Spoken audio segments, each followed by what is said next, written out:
Going live, going live, going live. I think I'm live. Hi guys, welcome. I'm going to take the first 1 or 2 minutes to talk a bit about what I'm doing and also just to make sure there's no troubleshooting to be done. So if anybody can tell me if there are audio issues, that would be very helpful, especially right now. Now's the time to do it. If you don't already know, which you might, I don't know why you'd be here if you don't know about this. I'm going to be editing your photos that you submitted today. I'm going to be doing it live, but I also want to take all of this and edit it into a proper YouTube video afterwards. So I actually need to do something in order to make that work. I'm going to hit record on my screen over here. I'm also going to hit record on my camera, although that's going to run out of time. Okay. Already, technical hurdle number 1. I didn't put a fresh card in my camera. But first, here, I'm going to flip over to my screen so you guys can see a bit of what's coming up here. I'm going to start by working in Photoshop. Actually, I'm going to start in Lightroom. Oh, shit. Hopefully you can still hear me. I've actually pre-sorted all of the photos into what I'm going to be using for the examples. They're not really chosen for the best photography. I mostly wanted to select for things that I thought would have the most interesting potential in terms of editing. So like they could go a long way in with the editing that I do with them. Okay, now I'm recording over here too. And I'm going to do a different intro. I'm going to do like a second intro here. Let's get back to me. Because I want to edit this into like a proper YouTube video. My camera's a bit crooked. I know some people just like repost their live streams afterwards. This is still crooked. That's fine. Like that can work, but I find live streams are just so long and rambly. I don't really enjoy them later. So what I'm going to do right now, I'll chat with you guys a little bit in the chat room, but I will really quickly be doing an intro for the real video, and then we will be editing. And at the end of all of that, I'll be doing Q&A. So anything that comes up while I'm editing, I won't be watching the chat during the edit, because again, that'll mostly be content for the final YouTube video. But then I will get back to you guys. So any questions that came up, you can throw them in the chat room, and we'll go through all the Q&A stuff afterwards. One more attempt to make this straight before we start. I had it, oh, perfect. And I had to move it. Okay, I think we're good to go. So here comes the real intro. This is for the YouTube video, and then I'm gonna start editing. Any questions first? No, everybody says this is working. That's great. Can you not stream in 1080p or 4K? From what I've seen, I don't think I can. Like, I set it up at 1080, and then actually it gave me an error. But yeah, the things we're gonna be doing, I also gonna quick test on this. You should be able to see my phone screen. So we're also gonna be doing some VSCO and whatever else you want to see edits on the phone as well. So here we go. Proper intro for the YouTube video. Hey guys, I'm going to be editing your photos in Lightroom, Capture One, Photoshop, on my iPhone, VSCO, you name it, whatever it is, we're going to be going through your work. I'm going to be applying my techniques to it. This may not be how you do things, and if you've already edited these photos that you sent me, you might like your edits more. I'm not saying this is the right way to do it or the best way to do it. This is just how I do things. If you don't already know me, my name is Stalman, and I do work as a professional photographer with my wife, Anya. We run a photo and video production company together. So anyway, let's dive right into it. So you guys, this is like BTS, if this is how I usually record my videos. You can see there's actually a lot more mistakes than that most of the time. I'm pretty clumsy so far at switching back and forth, but I'll get a hang of it. So here we go. Right now, we're going to start in Lightroom, and I've selected the photos that I'm going to be working with already, just so I wouldn't have to decide on the fly here. Anything that didn't get selected, it's not because it's not a good photo. I had to choose something. I got about 170 submissions, so that had to get sorted down. We won't have time to go through that many. I'm going to start by doing some of them in depth, and then I'll do some speed rounds afterwards, just really quick edits. And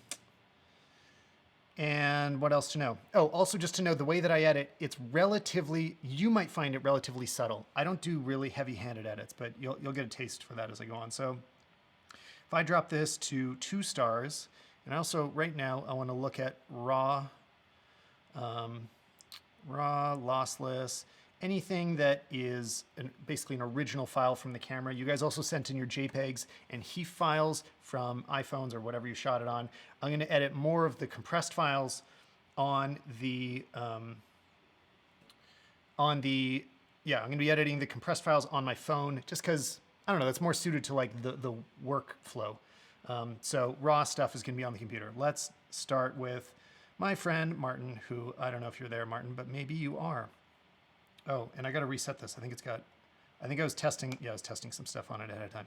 So first of all, you should be able to see in the lower left of the screen the keys that I'm pressing. If you don't already know the hotkeys in Lightroom, you got to get to know some of them, starting with the G, which takes you to the grid. Spacebar moves you in and out of photos. That's relatively basic stuff. So I'm going to start by pressing D, go into the Develop module.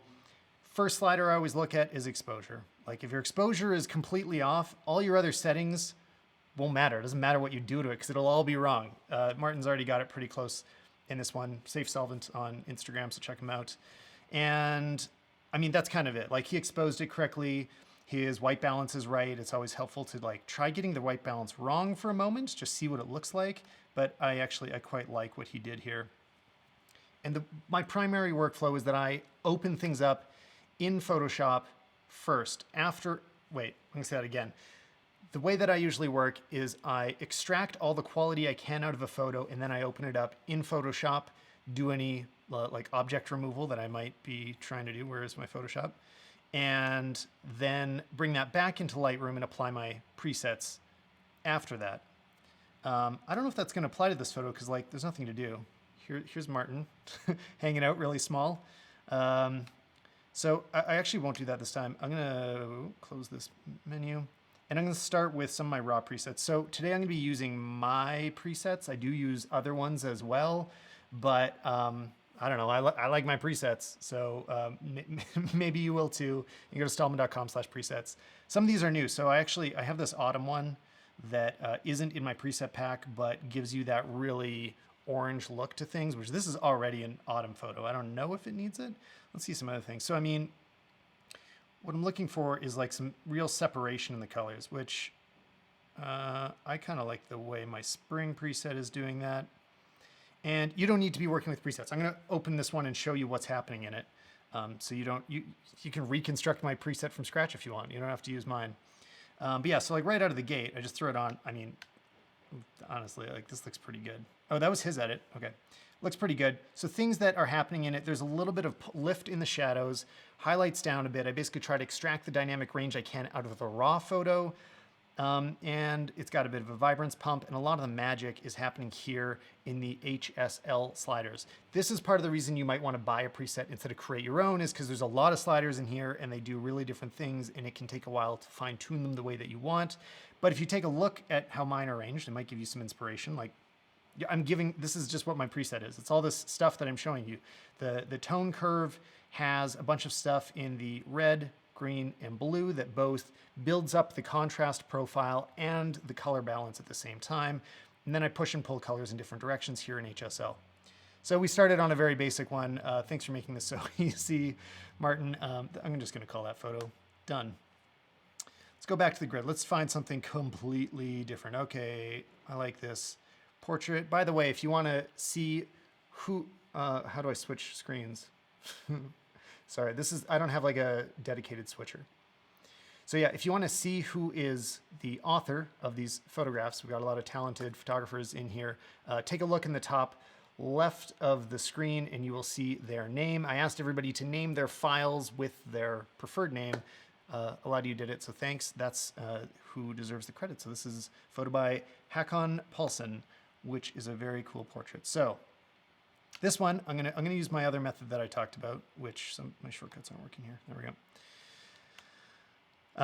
Where I will start by editing it in Photoshop and then I'll apply the preset afterwards. So I have what I call a basic preset, and all this is doing is cleaning everything up. I'm not gonna use it. Instead of doing the preset, I'm just gonna rebuild it from scratch. Basically what it's doing is bringing some detail out of the shadows, bring the highlights back down, just kind of like saving some things, because in your raw photo, you've always got way more information to work with than you will later. So what I'm really looking at is like, you know, the sky isn't blowing out. I want to see some detail in her face, but if I crank it, that's super fake. I don't want to go too far with any of it. I like to keep it relatively subtle.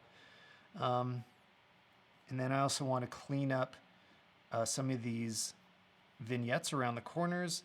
Often I'll bring the distortion and vignette sliders back down so they're not all the way up. I just find they can be a little overpowering. And then actually, no, inside of this, I also want to remove chromatic aberration. If I zoom in, I mean, let's go on and off. It's not happening too much in this photo, looks good.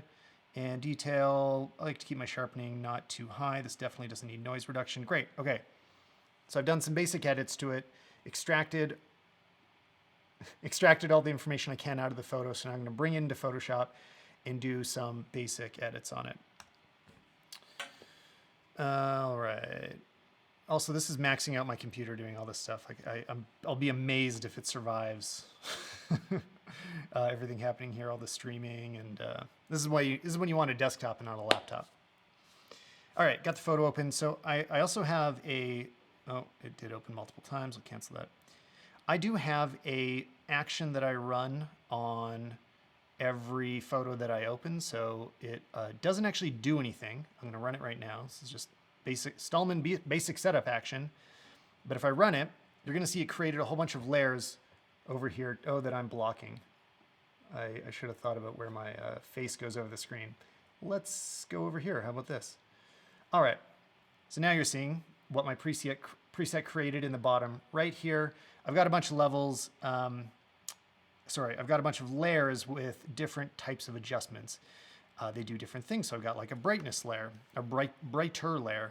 If I hit B, that's my brush tool, select the mask over here.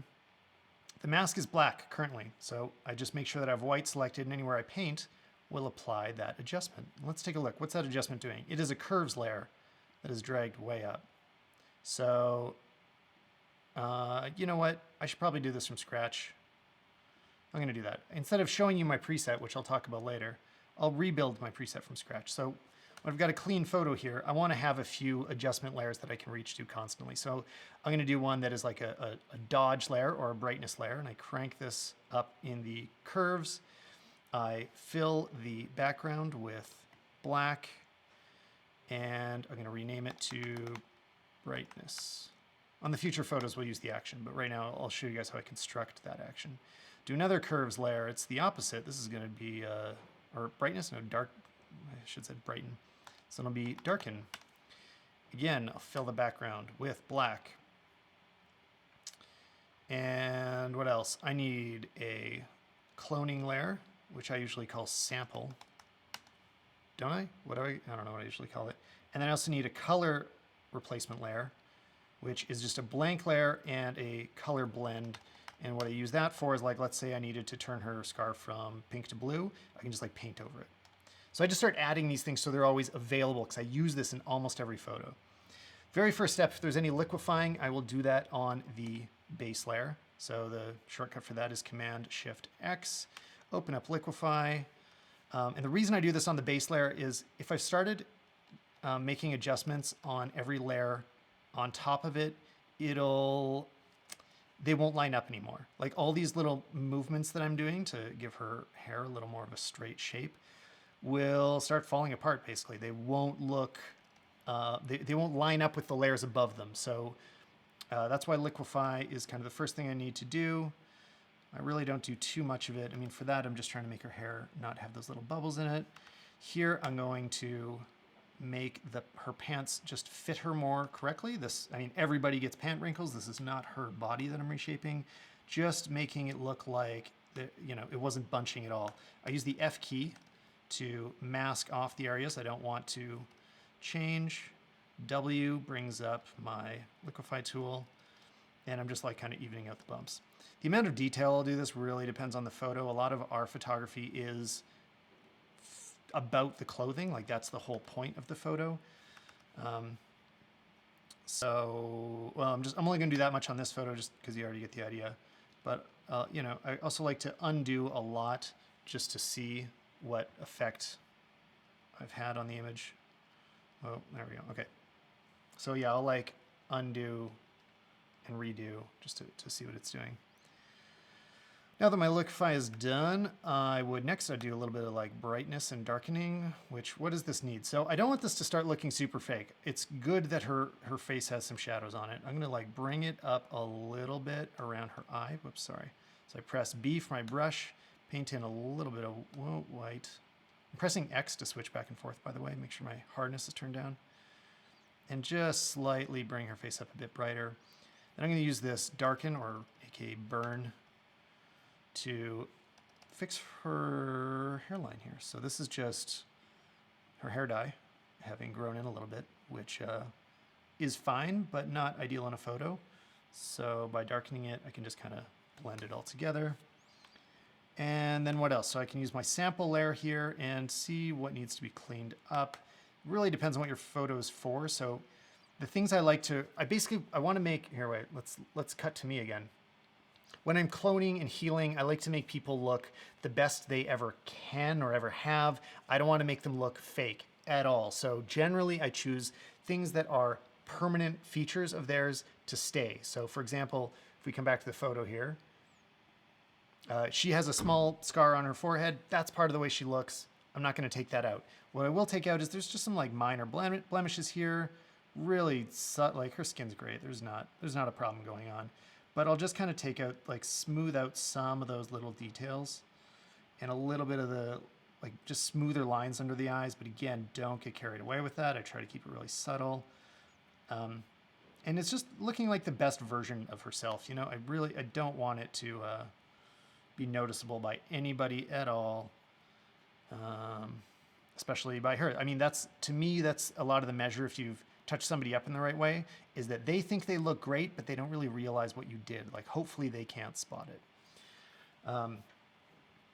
Okay, cool. That's all I'm gonna do in Photoshop on this one. Close it, or save, close. So I'm waiting, come back over to Lightroom here. Take a quick look at the chat room, see what's going on, everybody. And hey, Renee's here too. I mean, you guys already see who's here because you're watching the chat room, but Renee, did you send me photos? I didn't see any. Okay. So now, this is why I do it in 2 steps. When I first open, it hasn't saved yet. Sorry. Has it? I'm missing my photo. Oh, I see what's wrong here. Okay, I have a little organizational issue in Lightroom. What I've done is I'm currently looking at the previously imported photos, and I just saved that image.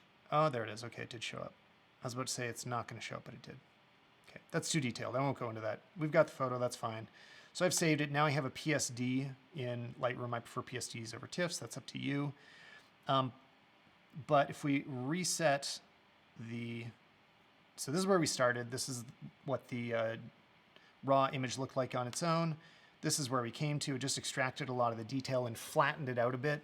But then we're going to go in and apply one of the presets. I don't know which one. They all kind of make her skin look way too pink here, but that's okay. How about modern? That's not too bad. But yeah, her skin went totally crazy. So I am absolutely going to fix that by bringing the red way more, and the orange way more towards yellow. I'm going to keep, do you see what I'm doing over here on the right? This is in the HSL slider. And I'm just going to try to dial that in until it looks like a real skin tone. I still hate that there isn't a way to see the like a vector scope in Lightroom and actually see the line for skin tone. But I'm going to call that done. Let's see before.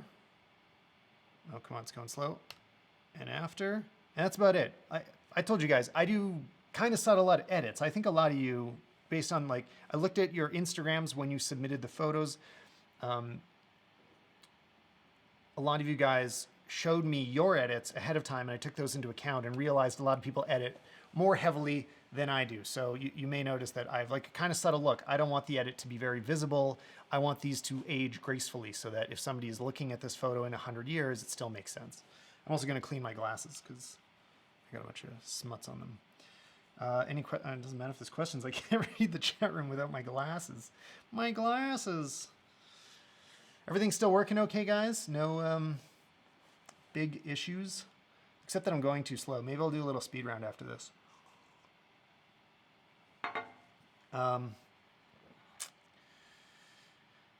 Another thing I do, I use 6, which is the red label, to mark photos when they're done. You're not looking at my screen. Let me switch back to it. So yeah, I press 6. This marks a photo as red, and all the red photos in my Lightroom catalog mean that they're finished. Okay, so I'm gonna do some like quick edits here, things that are like Lightroom only. Don't require too much work, just so we can get quick payoffs. Okay, here's a very cute one of some little goats. This is by Rex. The things I look at right away is the white balance is definitely off in this. It's probably close to 5600, just a guess. That's daylight. Okay, too warm. Start dialing this back. Yeah, that looks good. I think I said before that I always start with exposure. It's not true. Sometimes I start with white balance. Either one. Like if either one is way off, start with the one that is the most wrong at the moment that you're editing, and you'll have some good luck. Oh, wait, so I'm basically done this photo. I'm just gonna, what am I gonna do with it? Throw a preset on? Nope, those are PST presets. Oh, you can see my computer slowing down. No, definitely not that. Definitely not that. Come on, what's the good one? Okay, I like Autumn on this. Boom. Okay, I'm gonna call this done. What else can I do quickly? Here, this is a quick one. And it's helpful to identify like which photos can you do entirely in Lightroom and which photos need Photoshop to really be edited properly. This is a good example of a photo that can mostly be done in Lightroom by Tyler Lau. I can actually probably do a lot of this in quick edit, so I don't even need the sliders.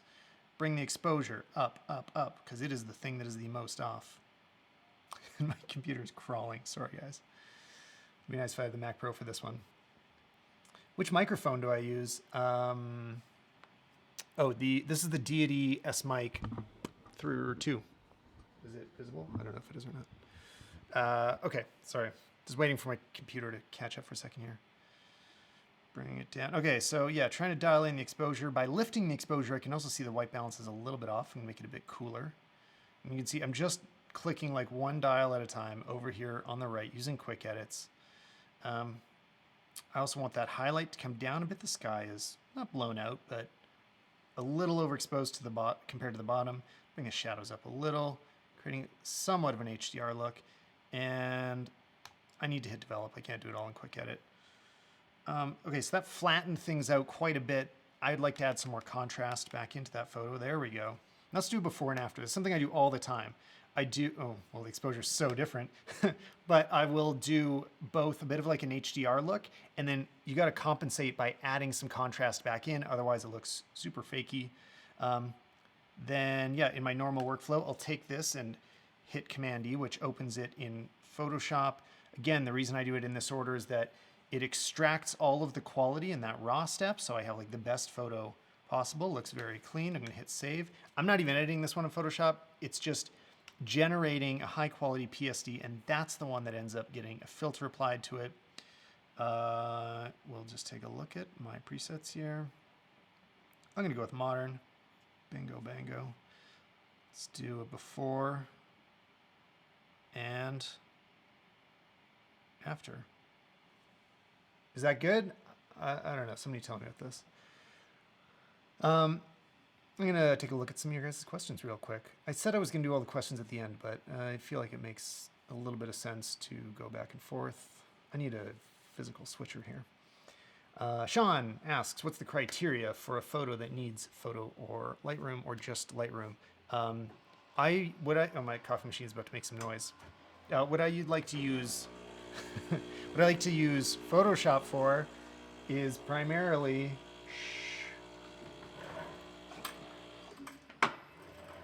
to me, Photoshop is for like removing objects or replacing section, like if I need to do a sky replacement, cleaning up skin, any like detailed work like that.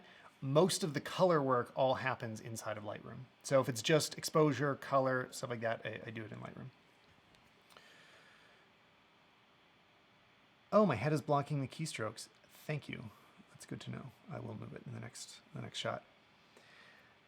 You think you can hear my laptop's fan? You absolutely can. It's insanely loud. Okay. Yeah, I see you guys saying needs more saturation or vibrancy. That's up to you. I mean, there isn't. Can I really actually? Yeah, this is a point I need to make, and I'll move my head off of the. I don't know. Move it over here now. There is no. I'm going to look at you guys while I do it. Okay, there is no right answer to editing a photo. If you guys even follow the steps that I make, you'll end up somewhere different. Everybody has wildly different tastes.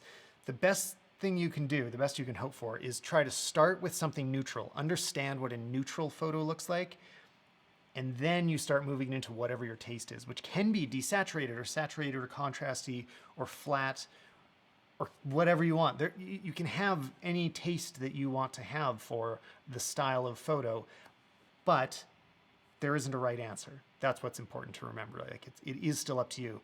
Just start with something that feels relatively natural and then move it from there. Let's jump into another photo. Oh yeah, and if you guys are looking for the presets, Stalman.com/presets. But this is not meant to advertise them at all. It's what I use. So, here, actually, I'm going to switch over to my phone. All right. Now let's jump onto the iPhone, do some VSCO editing. I still prefer VSCO as my primary photo editor. There are others out there that I use. If I'm removing objects, I use Retouch, but that's not what I'm going to use today. Here, I'm going to start with this one. Sorry, actually, I'm not going to be able to pull up your names on the phone because it doesn't show the titles of the photos, unfortunately. So I may be missing that for a few minutes unless I think of a quick. No, I can't think of a quick way to pull up your names. Okay, so this is a pretty like normal family snapshot, which is why I think it's a great example of a photo to edit. Something we can work with. So typically I will start by going to my favorites. I only have 3 favorited right now. VSCO forgot all my favorites a while ago. Whatever app you're using, most of these things apply except which actual preset you use. I'm going to take a look at what these common ones look like. C8 looks pretty nice on this. Let's do a before and after. Smooths out their skin tones, brings the bit more contrast into the image without adding much. It's like kind of a nice flat contrast. I like it. Then I'm going to go into the editor.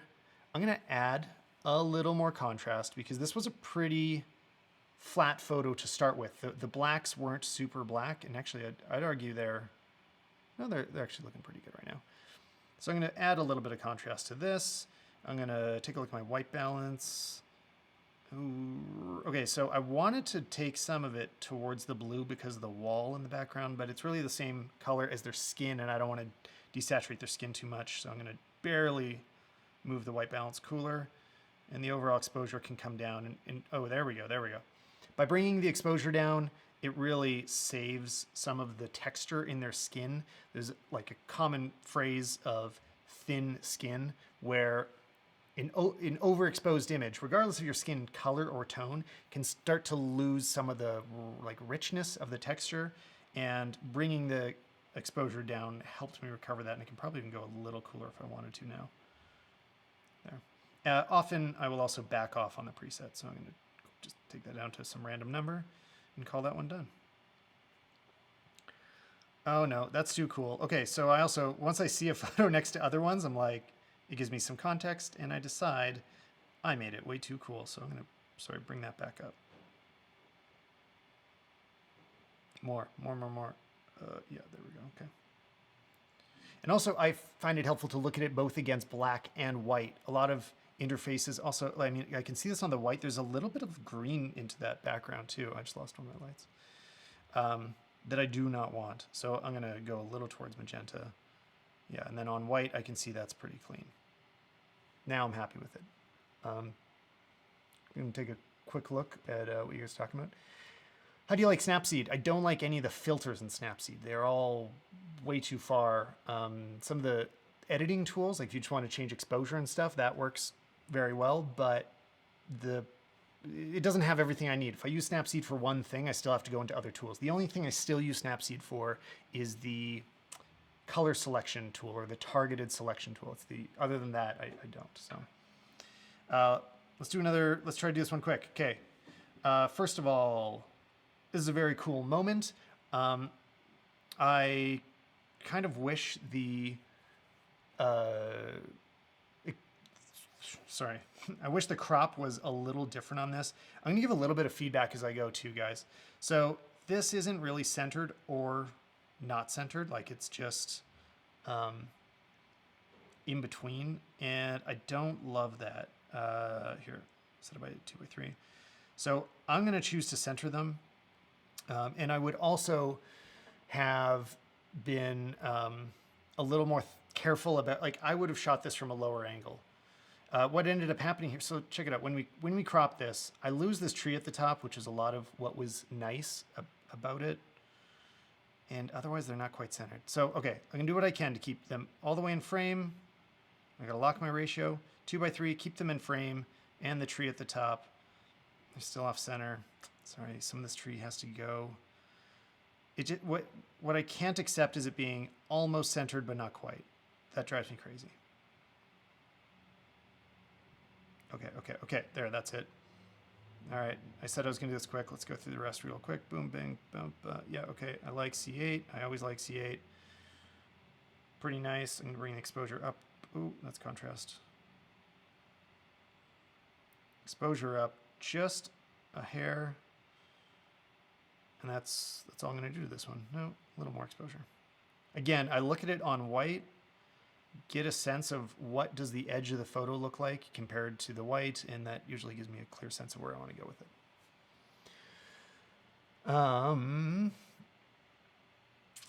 I only use Lightroom Mobile. That's a great app. I'm not... Oh, I'm going to restart a recording on my actual camera here. Lightroom Mobile is amazing, but I just don't use it very often. Not for a good reason.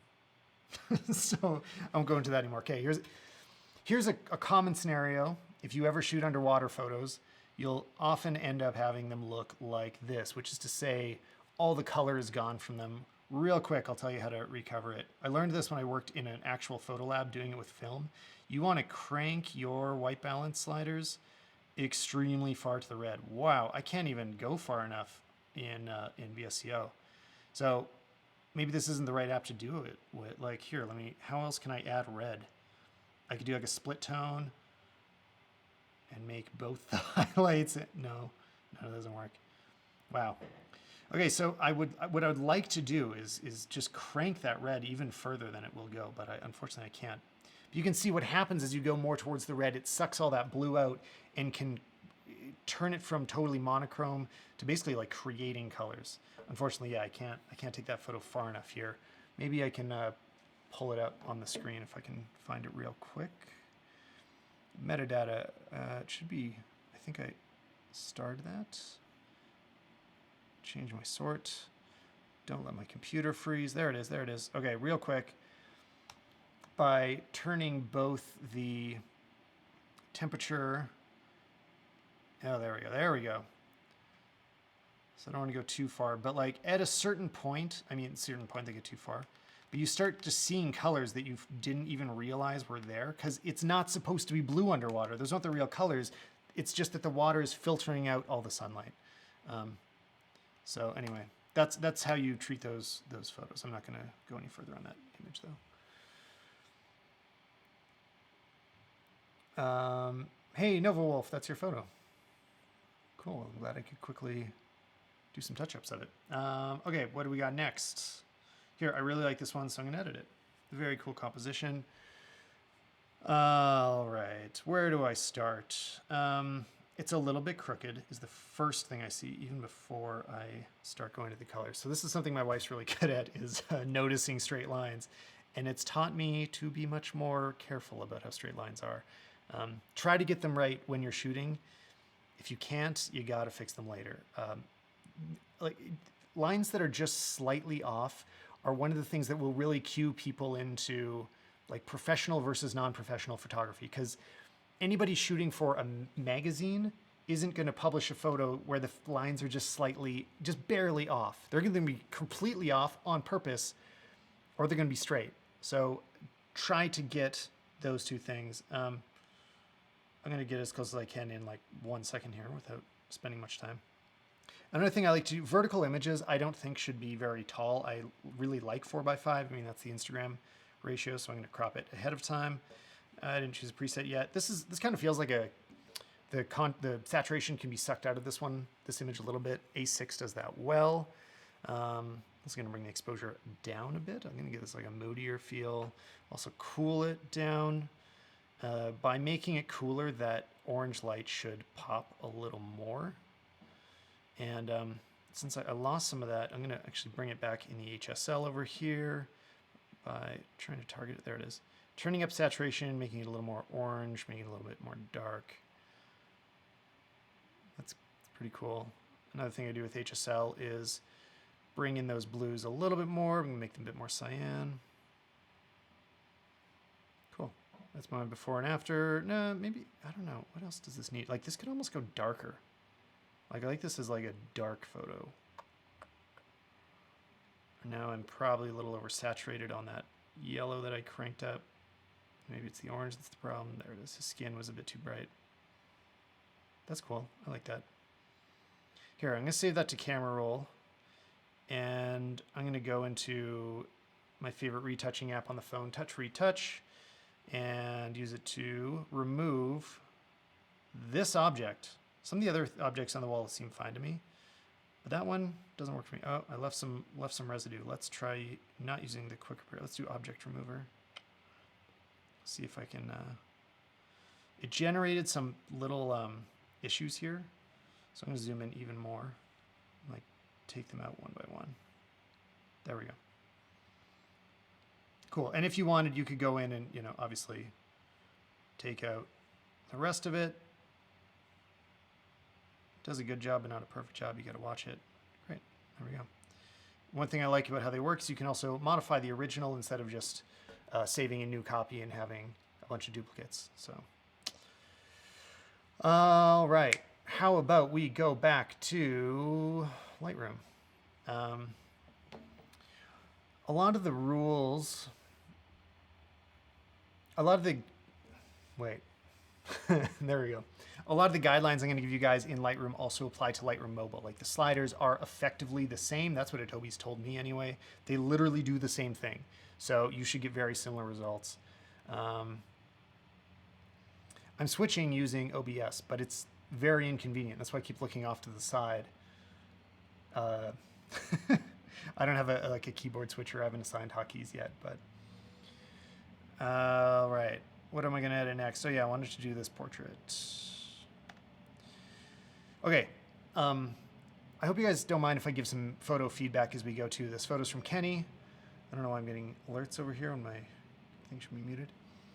This photo's from Kenny. I appreciate you sending it, and I hope you don't mind if I give you some quick criticisms, feedback. For one, she should be completely centered instead of just slightly off center. I mean, fortunately, we can fix that, but I do have to crop the image some, which is not ideal. Unfortunately, we've lost some of her hair into that black background. I would have liked to see something separating it. Either the background be slightly lighter, maybe a little bit of a rim light on her hair, some way of distinguishing her from the backdrop a little bit more, but I just broke my own rule. I should start with exposure, not with the other things.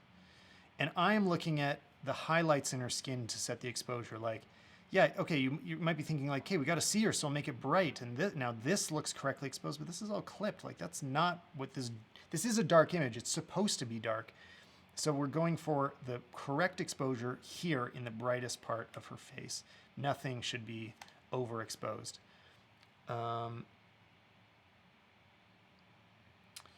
And I'm going to hit the, I can see my tint is way too magenta, which is fine, because it's a raw photo, so we can change that as much as we want.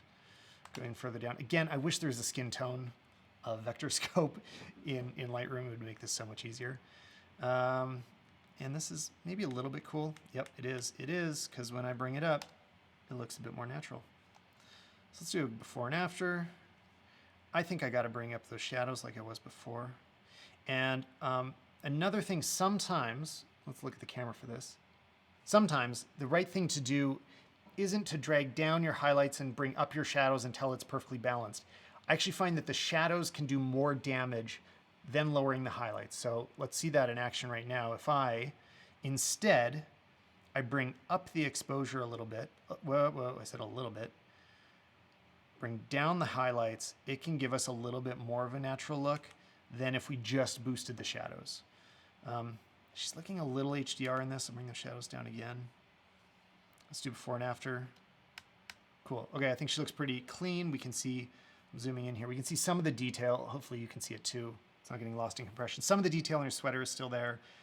I'd like a little bit more. Let's do one more thing. I'm gonna grab my brush and I'm going to bring up the shadows. Sorry, I gotta reset my brush. I'll just select shadows from the preset, make my size larger, and brush in, sorry, it's going down. It's gotta go up. Brush in some of her shirt here because I really don't want it to get lost. So maybe you can do a tiny bit on her skin, maybe even in the background a bit. Is that a good idea? I think it is. Because I want that separation. I don't want to lose the shape of her head. And there's also a black line, just so everybody knows. I'm not going to filter it out. I can see there's a bit of a black line on the left side there. Check out my lens corrections. There might be some vignetting going on. Oh, there's no profile correction, so I'm just going to, no, I'm not going to do anything about it. Okay, let's go into Photoshop. Command E opens up Photoshop, and it will take a second because my computer is maxed out by doing all the streaming and everything at the same time and running a second monitor, and it is just a laptop after all. So I'm going to take a quick look at your guys' questions while that opens. Although you guys are just chatting, I don't see many questions actually coming up. And yeah, like I said, my plan for this is I'd like to, if there's enough good stuff in this, I'd like to edit it down to a YouTube video, but I might be too rambly for that to be useful. We'll see. All right. Oh, MKB is uploading. Don't go to watch him yet. Finish this first. Oh, you don't have to. You can go watch his video. It'll be better than this anyway. Okay. I'm in Photoshop. I am going to move myself again so that I don't block the most important part, which is both the layers and the keyboard shortcuts. This time I'm going to use my actions that I mentioned before. Again, I use this on every photo. It basically just builds a few layers of things that are very ubiquitously useful. I'm going to zoom in, and I think I missed crediting the photographer. Oh yeah, this is Kenny's photo. So Kenny, tell your wonderful model here that none of this is because she doesn't have great skin. She has excellent skin. I am just going to remove some of the things that she would probably want to have not had been the focus, because these details that I'm removing, like I said before, this is what I'm taking out is the things that would not be there on her best day. I want people to look the best that they ever do, but not fake at all. Also, if you're looking for a shortcut, like a really fast way to just be able to clean up all of the skin in a few seconds and not have to do all this cloning, there is none. There is no secret shortcut to do a professional good job of cleaning up skin.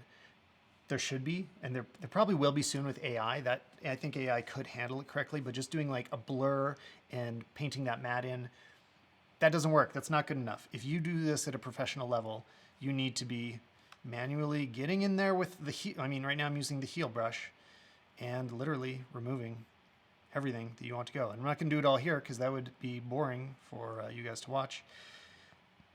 But I would say if this was like a professional beauty photo that we were doing for a client, I'd probably spend between 20 minutes and an hour on this photo, because I would want every single one of these to be completely, perfectly removed, which won't happen here. So I'm actually going to zoom out, and since this isn't for a client, and you guys are watching this compressed on YouTube, I'll just remove the things that you can see from further away. And it's useful to be zooming in and out, like both look at the small and large version of the photo, because you might see different things about them. There's things that are only apparent when the photo is small, and if you're always looking at the big version, you, if you're always looking at it zoomed in, you could be missing important details. So an interesting thing that I'm choosing here is like right now I'm cloning. Another thing you could be doing for this stuff, like these shapes on her face, you can also be dodging and burning them. And I think it takes a while to get a feel for when you do which. But again, my preferred dodge and burn is using curves layers. I think they do a much better job than some of the other methods. And like, you can really zoom out and just look at the overall shapes of her face and try to just make it kind of smooth. Like, not super smooth. We don't want this to be fake, but as much as possible, you know, just like gentle gradients between places. And so I'm going to switch back now to the heel brush, because this is, I sort of use them based on like, this is a hard, like if the blemish, sorry, it takes a while to switch screens. If the blemish is like a hard blemish, do I have any, I'm too small on the screen. Okay, where's my shirt? If I was going to take this logo out, this has to be healed out, right? Like I can't gently raise or lower the saturation and brightness and try to make it blend into my shirt by turning it blue. I need to clone it out. Same thing goes with blemishes on the face. If there's like a smooth area that gradually gets darker, you can use the, use the brightness layer to try to raise that up and remove it. But if it's a hard blemish, you've got to clone it or heal it. So again, I'm not going to, whoa, something just closed. I think my OBS just crashed. Oh no, just minimized me. Sorry about that. Again, I'm not going to go all the way into this here. One last thing I'll do on her eye. This little clump of mascara does need to get cleaned up, in my opinion. But something you should always be careful with is not overdoing the eyes. It's really easy to like take everything out of them. That is not what we want to do here. Again, I could keep working on this, but I don't have time, so I want to get to the next photo. So I just hit save, close window. In a moment, it's going to show up in Lightroom if all goes well, and then we'll do a quick preset on it and move on. I'm just going to take a look at the quick chat room here and see what you guys are doing. What do you think about Capture One? I also have Capture One open here, and I was going to jump into it. I have really been thinking about switching, but it takes a long time to learn a new piece of software. So at the moment, I'm just much slower in Capture One, and I haven't really like dedicated the time to go learn something new. But gradually, I've been working with it more and more. Unfortunately, this is still saving. It's at 99%. Something to be aware of, all of these layers that I'm generating, they do make the file really big. If you add no layers in Photoshop, your file won't get that much bigger, but as you stack any kind of layer, it becomes a lot more, it balloons the file size. So now I'm going to go and look at my presets. I'm going to choose one from the PSD options. Do you guys want to vote on these? Okay, classic. Okay, for one, I can see these bring down the exposure. Like, if I use classic, I need to bring up the exposure. So don't only choose based on what it looks like immediately. But I kind of like, I think I could get something nice out of classic. Modern is really nice on her skin. Maybe a little too saturated.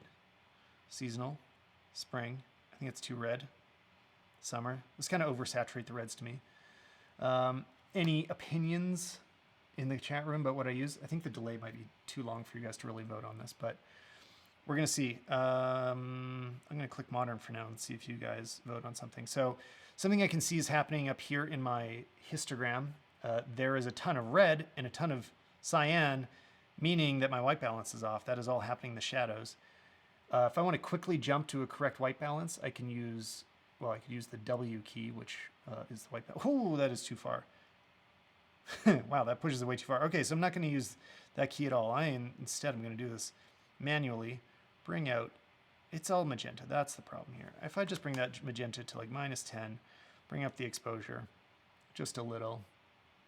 Classic, classic, classic. Okay, you guys said classic. There's a delay, sorry. So I'm going to go to classic. I think it worked really well too. My only complaint, I'm still losing some detail. I might, like, if I was doing this for real, actually I will do it for real. I'm going to create a little mask over her face on the brightest part and just bring the exposure down in that one spot, not that much. And the rest of it, bring the exposure up. Let's call that done. Congrats, Kenny. That was a really nice photo. All right, back to the rest of them. You know what, here, this is going to be a quick one, and I think it's a really cool photo. It's got a lot of color in it. So let's just throw a preset on it. I don't think this is going to need any adjustments. Like, it's correctly exposed. I'm going to use one of my raw presets here.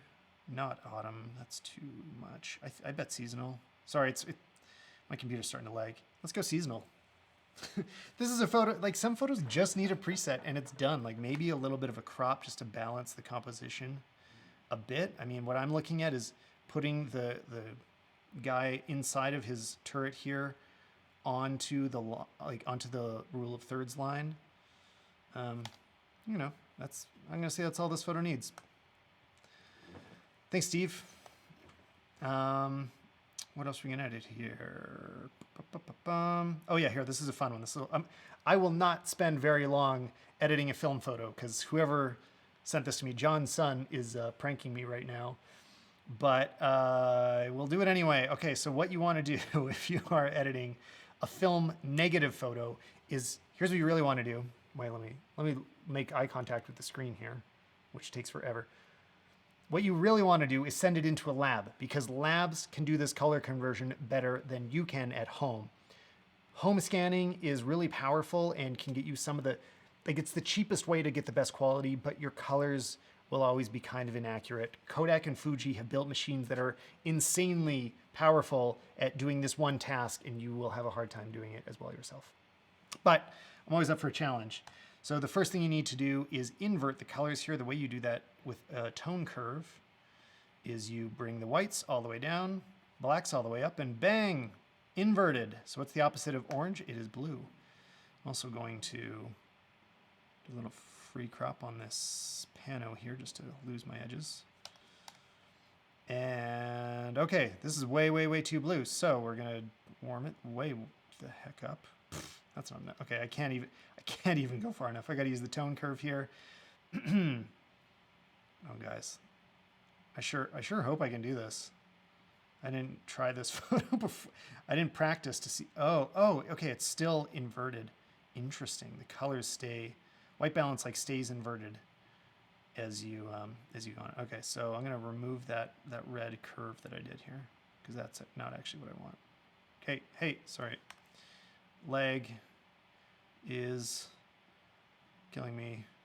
Delete control point. Delete control point. So yeah, using my inverted color balance, let's just see how far this needs to go. Hey, okay, now it's starting to look like colors. It's also looking a bit underexposed. So I will, oh God, everything's inverted. First of all, don't do this in Lightroom. It's just the wrong, it's the, all of these work backwards. I didn't know that was gonna happen. That's super interesting though. Okay, like we're getting a photo out of this, right? Okay, yes. Does exposure go backwards? Yeah, it does. And my blacks, I want more contrast or is I can do less? Hey, okay. I don't know what to say about this because this is like, it's like a game. I don't really know how to dial it in. I mean, okay, there we go. Now it's a proper color image. I'm not gonna fix this photo anymore. Again, I think the right thing to do for film photos is to send it to a lab. They will get more accurate colors than you will. But, you know, it's fun to know how to do it. You know, the way that film looks is still, it has a more interesting potential than digital to me still. Like, I love the way film looks, and I can't necessarily recreate it even when I try. Okay. Again, okay, it's crashing, sorry, one sec. I am pressing G and nothing is happening. Okay, there we go. So I use 6 to mark the photos that are done. Matt, I told you I was gonna edit your photo and I didn't. Now I'm gonna do it. So this is from our friend Matthew Casanelli, which is a great podcaster and writer out there. You should be following if you don't already. He's also a good tweeter if you're interested in automation. So Matt's got this beautiful photo of the Pacific Coast Highway. And there's people in it. Assume that's not you, Matt, that's other people bombing your photo. Okay, so I'm not gonna take the approach of removing those people because that would take a little while. Instead, I'm gonna go the preset approach. That looks nice. These are all pretty, I mean, this is such a nice photo. You're making it too easy on me. I'm gonna go summer on this. I'm also gonna crop it to a, like this is a very square format. It's shot on the GH5, but I feel like it fits a little better with a wider format.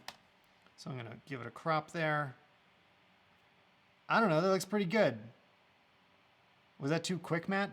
edit your photo too fast? Before, after. I think it looks good. You guys can complain if it's not, but near Malibu, yeah, it's just north of it. Okay, Matt, you're done. Here, this one from Ifran is nice. Again, this will be another like quick one because there's very little to. So I see one thing. I want to take this out. This tiny. Is this person? Is this person really far away or like a shrub? I don't know.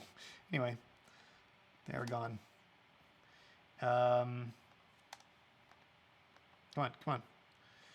And again, I am Joe. Come on. Sorry, freezing. So this is a shot on a Fuji, which has really nice presets.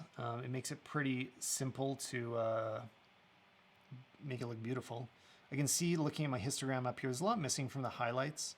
Again, okay, I'm going to do this all in Lightroom, so I'm going to start with my presets, see what they do to it. Often you'll find people's presets will, any preset like that anybody makes, including mine, will rob sunsets of a lot of their saturation. It's hard to really get the ideal color out of that. I feel like this did a pretty decent job. I mean, we lost a little saturation at the top. Maybe I will create a gradient mask that brings the exposure down a little in the sky, but not that much. And then I will bring the overall exposure up a little bit, but not so much that it takes the color out of the photo. Maybe warm it up. Let's find out what happens there. And a little more magenta to keep some of that sky. Oh, there we go. And bring back some of the contrast too. Somebody just asked, do I use dehaze? Not very often. I also don't use clarity that much, except for, oh, but hey, look, dehaze looks nice on that. Sometimes dehaze is like an alternate version of contrast. It's sort of like a localized contrast. So but it also boosts the saturation. So you have to be really careful with it. I'd rarely use more than like 10, 15, maybe 20 on dehaze. So be careful with that. Also, we'll crop this photo, come on, into a less tall format. I don't like 4:6 for vertical photos, but that's just me. Maybe you do. Beautiful photo. I'm going to jump back to my phone. Why not? All right. What do we have up next? Here. This one will be simple. Nice little street shot. The reason I know this will be simple is there's no skin tones in it. It's very like, it just shows the whole scene. I don't know, C7. That looks great. This is how I edit all the time with like quick casual shots. I'll honestly just like throw a preset on, turn it down. I usually always turn it down at least a little bit. And the only thing I see that I don't love here is that the whites are maybe a little brighter than I want.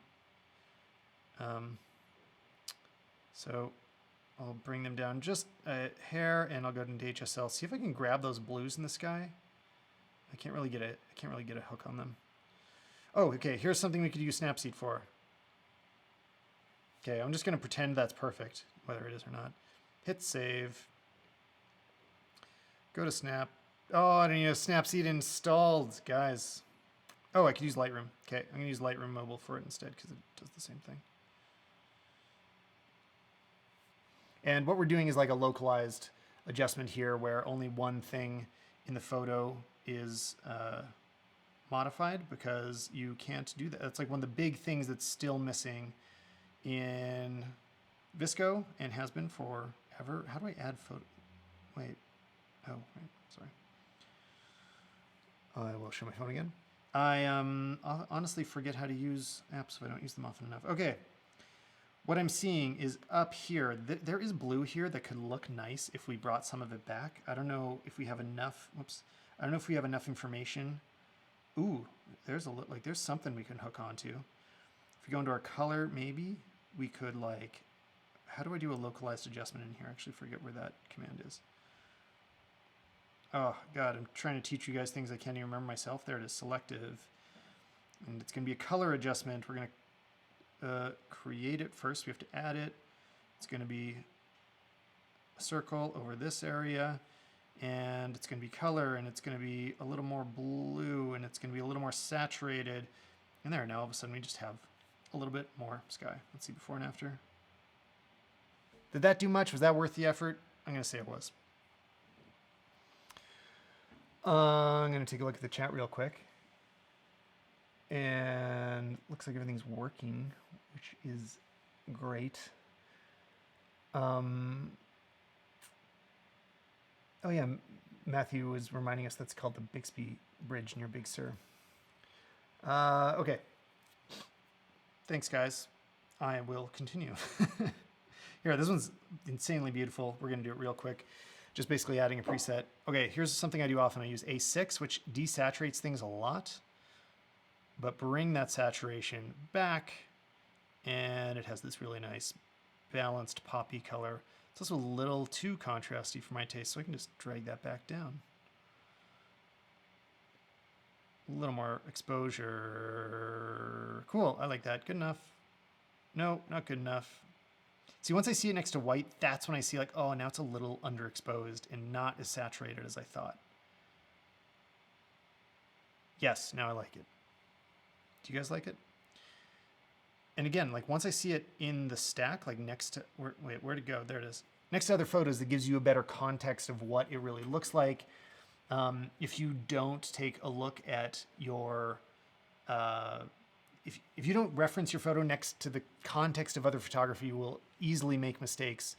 I do it all the time. I'm gonna hit record on my camera again.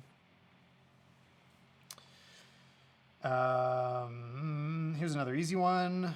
Again, this is easy because like the exposure is well balanced. I know that by just adding a preset, it's gonna pump the colors a bit, pump the contrast. See, the blacks aren't quite as dark as they should be, which I will do both by adding contrast and lowering exposure a little bit. The warmth of this photo is taking some of the saturation away. Like I think it should be cooler, so that night sky is a little closer to blue instead of orange. And that's everything I'm gonna do to this photo. I think it's pretty nice, like for 3 seconds of work. Nice, I mean, it helps that it's a nice photo in the first place, but what else we got here? This one, I can at least say something different about this. Let's throw a random preset on it. Not so important what it is for this one. What will improve this photo the most? What'll improve this photo the most to me is actually cropping it. The way it's composed has this like extra room on the bottom that isn't really serving the image perfectly well. I would either center this road. Let's look at that, or like put it really clearly off to one side. But that dead space on the bottom was just too close to camera for me. I'm gonna try this one more time. I'm gonna see what it looks like if I like kind of put it on that side. Whoops, keep it locked at 4:5. I mean, that's too much. That's cropping too heavily. And also, like, I can put some of these lines on rule of thirds areas. Okay, almost. I'm gonna center it. That's the final one for sure. And then we've got a before and after that I like. This would be a good place to actually, let's do a second step on this. Let's save it and add it to Lightroom. And I'm gonna add a, did it save? Yes. I'm gonna add a gradient, selective, both light and color. Actually, wait, how do I do it? Oh yeah, okay. Create the gradient up top, change the properties of it. I'm gonna boost the contrast. The sky shows up a little more, reduce the exposure a bit, boost the saturation, and just give the sky a little bit of life. Come on, show me before and after. Show me. There it is. All I'm trying to do is, yeah, like I say, bring the sky back to life. It was a little too flat for my taste. All right, I'm gonna take a look at the chat room. Do you guys have, now's the time for questions. I will, I'll edit a few more photos in a minute, but if you have questions, it's also time for water because I'm losing my voice a little bit. Best camera for around $1,000. I'd get something used, but I don't know exactly which one. There's so many good cameras right now. Do one with Snapseed. I forgot to install Snapseed. I know everybody loves Snapseed more than I do. Sorry, guys. Yeah, older full frames like the 60 Mark II, that's a great choice. Again, if you want to get in right now with any editing questions, this would be a great time. I see if I scroll back a bit, Mahir asks, can you recommend some podcasts to listen to, something related to philosophy? I like Sam Harris for philosophy related stuff. Oh, I mean, it's not philosophy, but it's a good thinking person's show. Do you prefer 4x5 even for full body humans? Yes. So the way that we actually do it for Anya's blog is that 4x6 is 4x6 is the horizontal choice for images, and vertical is 4x3. Because if you put two 4x3 images next to each other, that ratio adds up to being 4x6. So that's how a magazine works. It's like you have two magazine pages side by side that add up to a double page spread for a wide image. Sorry, losing my voice. Something nobody tells you about streaming is it can wear your throat down. I mean, I'm sure people tell you that. All the questions seem to be good camera for beginners, so that is obviously a video I need to make on its own some point. How do you decide between editing a picture in VSCO versus Lightroom? So raw photos, I mean, anything on a big camera, I'll typically edit on the computer using Lightroom or more and more Capture One. Things I'll edit on the phone are JPEGs that I shot on the phone. It's kind of how I choose. Also, I'll go to the phone for things I really want to be extremely punchy because those presets are just super strong. And I somehow, when I look at it on the phone, I don't mind as much filtering as I do on a larger format on the computer. I want it to be more subtle. On the phone, I don't mind it being a little more extreme. Keep metadata on VSCO exports. It always strips everything. I don't know of any way to do that. I think it just does strip everything. How to export for best Instagram quality? Just always export the best quality you can everywhere. There are some tricks I've heard of that I don't know are true to get JPEGs to not recompress. I don't even know if I believe them though. The one thing is galleries will really compress your photos very heavily, much more than a single photo will. So that's worth keeping in mind. Favorite cinematographer? Oh, I love that question. But like, do I have an answer? I mean, no, I don't have an answer. Not Roger Deakins though. I do like his work, but that's not my favorite. Do you hate the new vertical aspect ratio trend due to phones? I don't hate it. I mean, I'm getting used to it as well, but it's limiting. I mean, it's especially challenging for somebody that's used to shooting video. Like, I find cinematographers will struggle with it because they're so used to a horizontal landscape format that it's hard to adapt to doing something vertical all the time. Oh yeah, Fuji Files and Lightroom. Heard it's not optimized, but I've had good experience. Your thoughts? That's a great question. So, I was just editing a Fuji file. Let's go back and take a look. I mean, maybe there's another, maybe I can pull up a different one so I'm not editing the same photos over and over. Does anybody else have an RAF in here? I know I saw some. There's one. Okay, so here's the Fuji file. What I find to be the worst things, and I'm going to be applying my presets as we do this, is that what Fuji will do, I'm going to use this kind of extreme one, future. Fuji images in Lightroom really struggle with Lightroom's sharpening. That's what the X-Trans sensor kind of screws up on, and I have no idea why. I think there's no excuse for it. That is too much. So the main thing is keep an eye on where your sharpening is and basically turn it off for Fuji files. Like that's not ideal, but you really only use a minimal amount of sharpening on Fuji images in Lightroom. Everything else I find works well. You won't notice the difference zoomed out. It's the way that artifacts are created close up. You guys won't even see those artifacts in this stream, but it will do a better job in Capture One. Maybe let's jump over to Capture One for a minute. Well, you're good. Look at a before and after this photo first.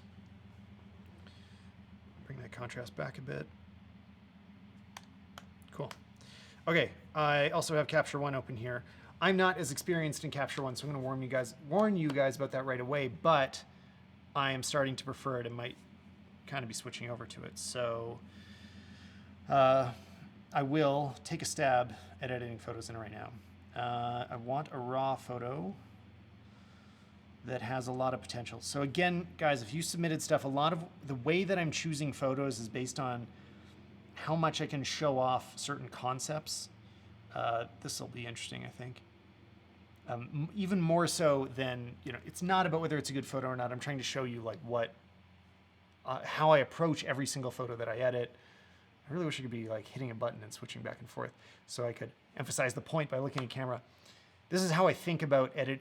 I'm trying to show you how I think about editing photos. It's not that there's a right or wrong answer and you do it differently in every app, and I'll get different results in every app as well. But if you have a bit of a mental formula about how you like to approach photography, you'll have more consistent results throughout your career than if you just do something different every single time. So here we are in Capture One. I'm going to be struggling through this interface a little bit because I do not have it memorized. But things I noticed right away, this photo is, oh God, how do I even zoom in this app? Okay, yeah, this photo is slightly overexposed, which I see in the highlights of this yellow. Also, I mean, I feel like her skin, again, I was talking about thinness, like her skin could have a little more richness to the texture. So I'm going to bring this exposure down just enough. Oh yeah, that did so much right away. Like the colors really came out. Always, like color and saturation and contrast are always profoundly connected, and you kind of have to edit them together to like have a clear understanding of what's going on. This photo doesn't need much. I mean, it just looked really good when I did that.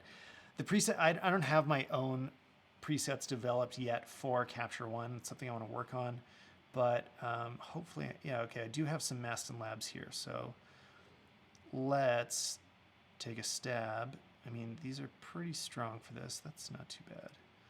But again, I'm just previewing everything. Ooh, hey, that looks pretty nice. Yeah, okay, let's start there. So Maston Labs Pro 400 H neutral. Right away, I feel like that's too much contrast. Generally, I think Maston Labs is a little more contrasty than I like, so I'm going to back it off with the contrast slider there. Bring my exposure back up a little bit. And how do I do before and after in here? Option? No. Wait, yeah, that was it. Before, after. Pretty good. I feel like my white balance could be a little bit warmer here. How do I nudge it up in? Too much, too much. I'm going to enter in the number. Nope, 5,000.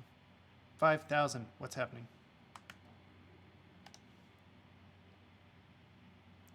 And then I'm also going to crop this. I don't know the shortcut.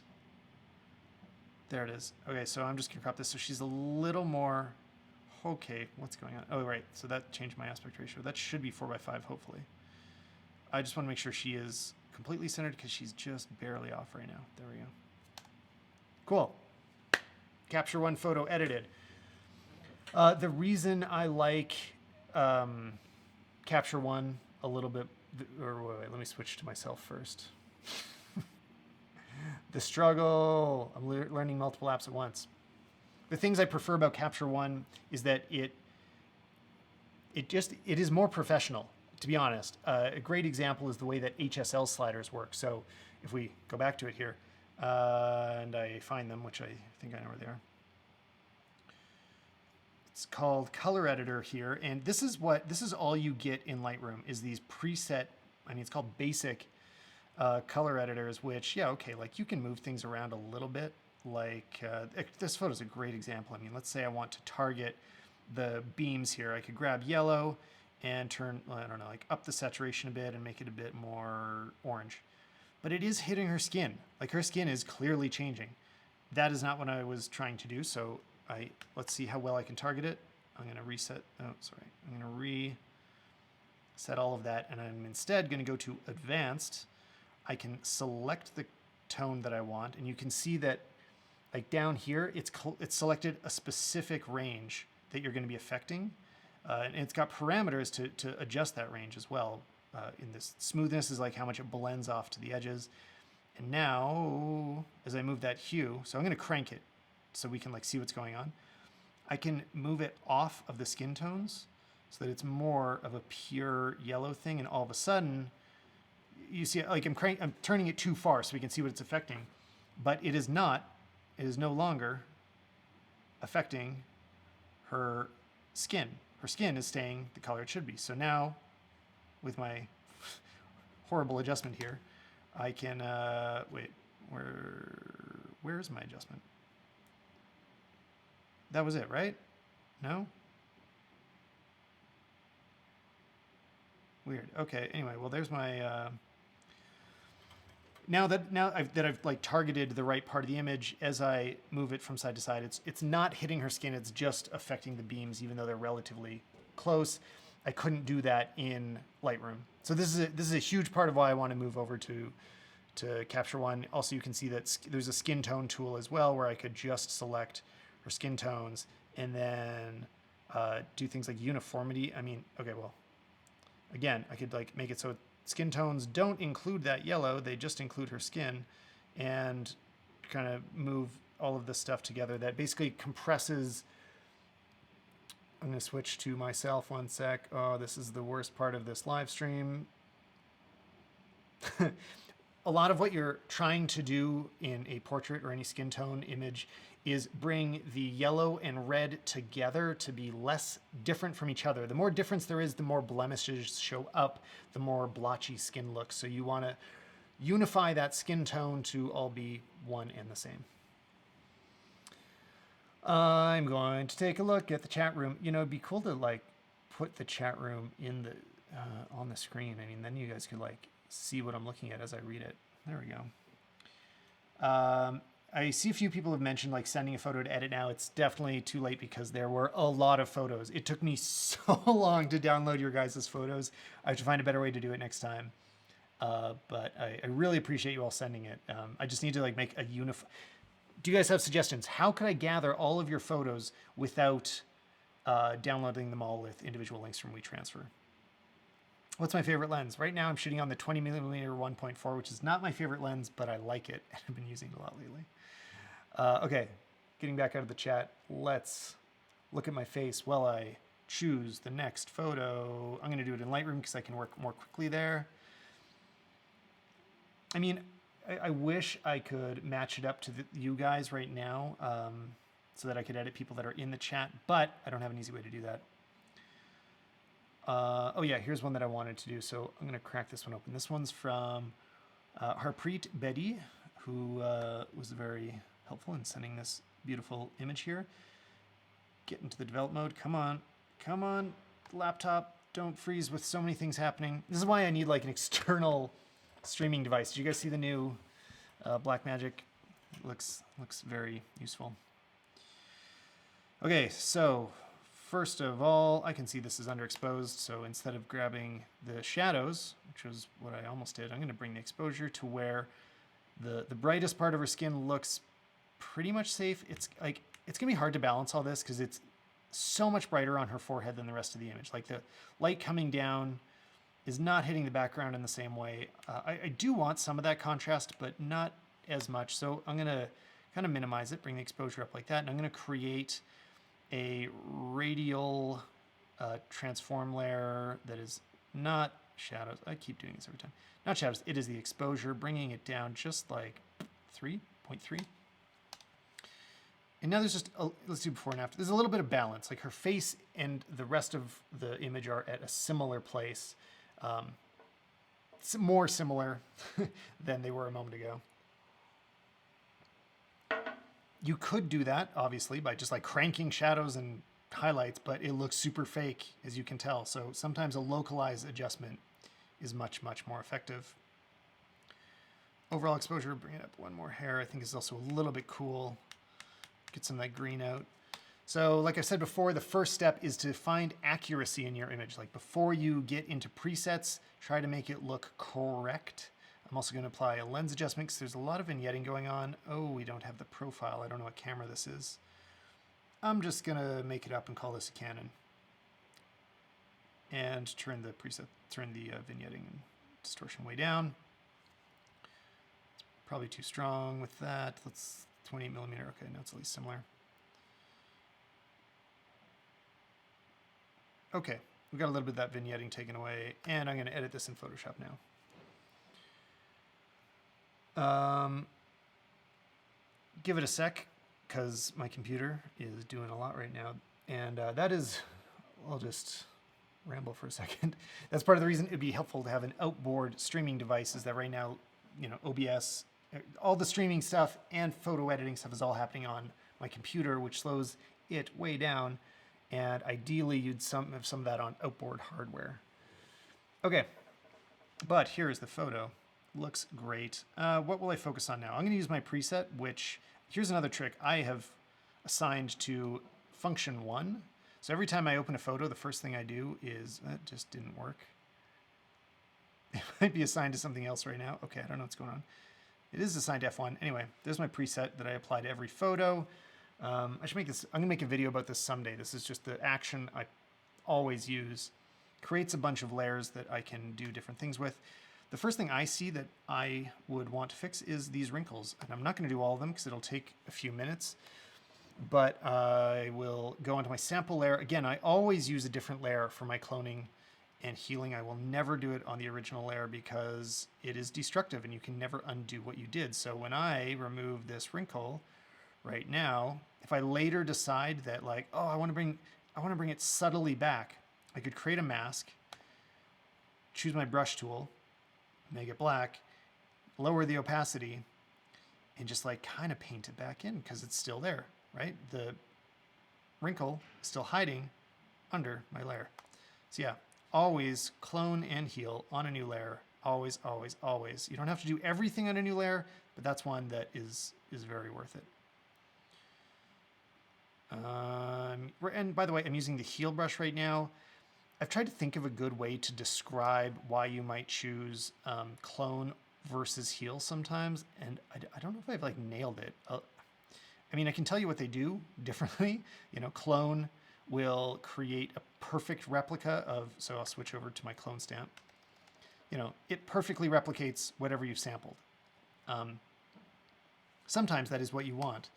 I think it's but heal, see, I still can't describe it. Heal smooths out the area around it. So honestly, I'm constantly switching back and forth, even in, I mean, I'm not doing it right now, but usually I'm switching back and forth a lot as I clone and heal the same areas, all on top of one layer that has all those adjustments. And it really needs to look natural. Like with clothing, it's easy to go too far and make it look super smooth. Another thing to keep in mind actually in choosing between your clone brush or your heal brush is that heal will also preserve the texture. So let's like zoom way in. This is more than I'd usually zoom in for it, but just to help you guys see. You will see how there's noise here. I don't want that noise to go away. And if I use the heal brush, or sorry, if I use the clone stamp and freeze my computer, sorry, I created a text layer, wrong shortcut. Okay, heal brush and 50% opacity. I go over it and I go over it again and again. And like I just keep going over this area. The texture starts to like fall apart. It starts to blur and like over smooth that spot, and it doesn't match all the stuff around it.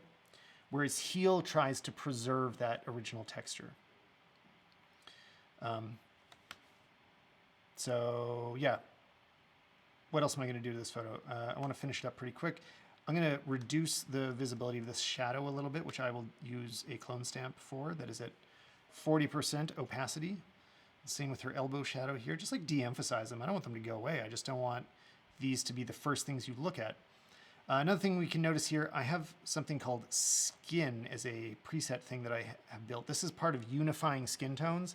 What it's doing is taking the yellows and making them more magenta, taking the magentas and making them more yellow. And if I just brush this mask in, it's going to be subtle on this photo. I can already tell. Oh, sorry. I have to brush there we go. But let's zoom in, see if you can tell. People's hands often turn red, or they change to a different color than the rest of the body. Like they become more blue, more red. And it really helps out to remove some of that, especially in like professional portrait work. So I don't know, hopefully you guys can see that from where you're sitting, but making her hand not redder than the rest of her, it's one of those things that puts that extra layer of polish that, you know, that layer of polish that you usually only see professionals do. Like, it will differentiate your work from everyone else out there, being able to make sure that there's a unified skin tone through the whole person. A lot of the time you need to mask to brush that on. Oh, my throat. All this talking. How long have I been streaming for, guys? Is it an hour and a half?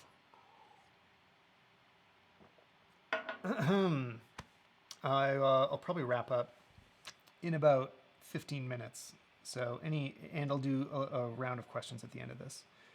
Thanks for stopping by, Matt. Glad I got to your photo. And okay, I should wrap this photo up before I move on though. So I'm gonna hit save, close. Holy cow, what did I just do? I found a new shortcut in OBS that I didn't want. Now I'm stretched. Okay. Anyway, what I'm trying to do is save and close my image so that I can, again, I like to add my preset after I have processed a neutral version of the raw file. I don't like to process the original, or sorry, I don't like to apply the preset as much to the original, because then you're baking in all these really strong adjustments. And I'm still waiting for the photo to save here.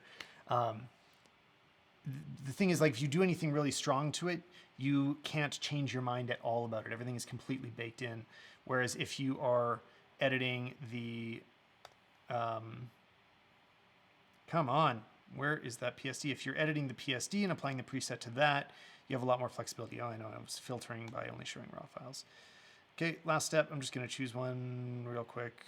Modern looks great. Let's also crop it to 4:5, pretend this is for Instagram. Cool. Thanks, Harpreet. I think that looks very nice. Great, great photo. I had some more that I wanted to get to. I'm sure some of you are watching and seeing me skip by your photos. Sorry about that. But no, there's like some specific things I wanted to say about specific photos. Here, I can give a specific tip on this one.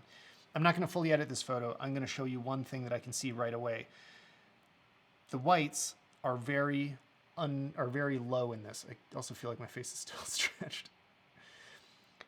The whites are way too low. We can tell both by just looking at the photo. To me, I could change the background in, oh, come on.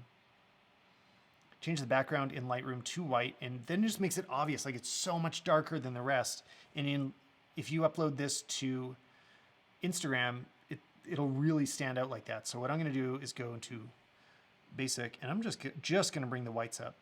And let's take a look at the histogram while that happens. So here it is at 0. Look at the histogram in the top right here. It's totally empty in the top. There are no pixels in the right of the image. That means nothing is even close to white. And I don't want anything to clip. I don't want it to be pure white. I just want it to be closer to white. So it doesn't need to touch the edge. If you click this button, what you're going to see is a warning on screen as things start to clip. See that red? That means it's clipping. Nothing should be clipping. But by bringing it more in that direction, it really helped. I think that I should follow my own advice and actually start with exposure.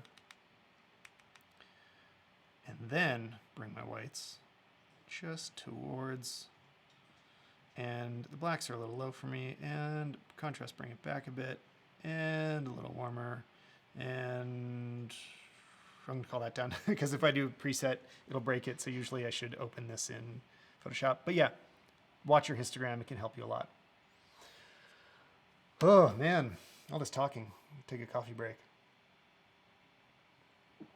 And also look at your questions here. Oh, Glenn, that's super nice of you to encourage everybody to give the stream a thumbs up. I didn't even think about that.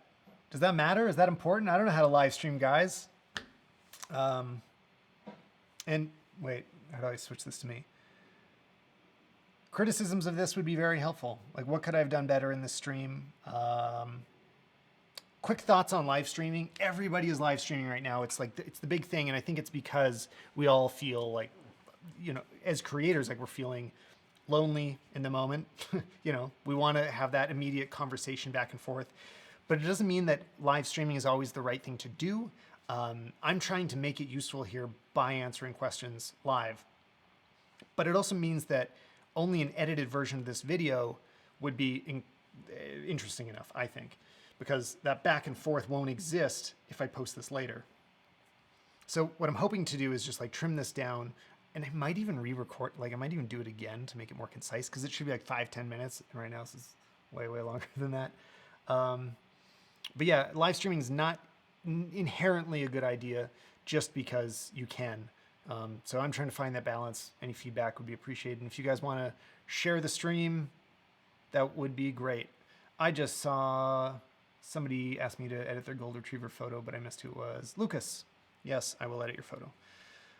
Okay, first thing I see here. So this is a raw photo. I'm very glad to see. Appreciate everybody that sent the raw photos because it gives me a lot more flexibility to work with. This is a really nice pic on the 6D Mark II at 2.5. A lot of blur for 2.5. That's really nice. First thing I see, temperature is way off. Oh, no, that's not the first thing. So I have my warnings on still, and we can see how clipped those highlights are.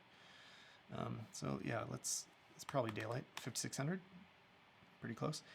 We need to save those highlights. Highlight rescue. So I'm gonna bring, well, that was quick. Just bring the highlights down until they stop clipping. This is like one of the most important things for me. I gotta do like a top 5 most important things for Tyler when you're editing photos. I gotta restart my camera, one sec. Whites should never be pure white in any photo ever.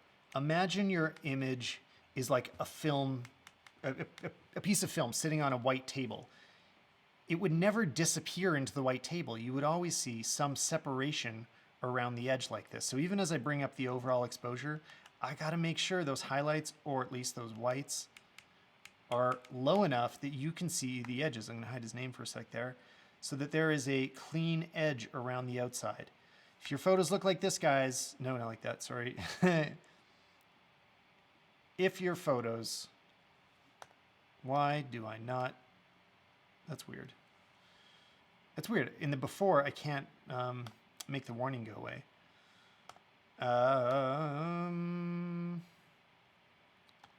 Sorry, I want to make this point really dramatically.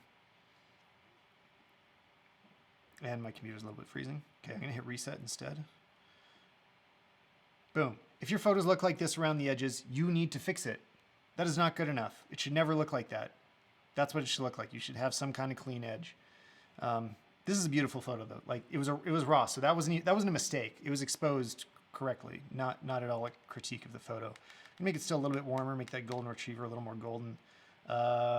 Usually I would open this as a PSD and then save it again. That will take too long because my computer's freezing. So instead, I'm gonna pick a preset. Oh, that autumn one is nice with this golden retriever. Future is way too much for this. Classic modern. I think modern's gonna be nice with some tweaks. No, it's gonna be summer.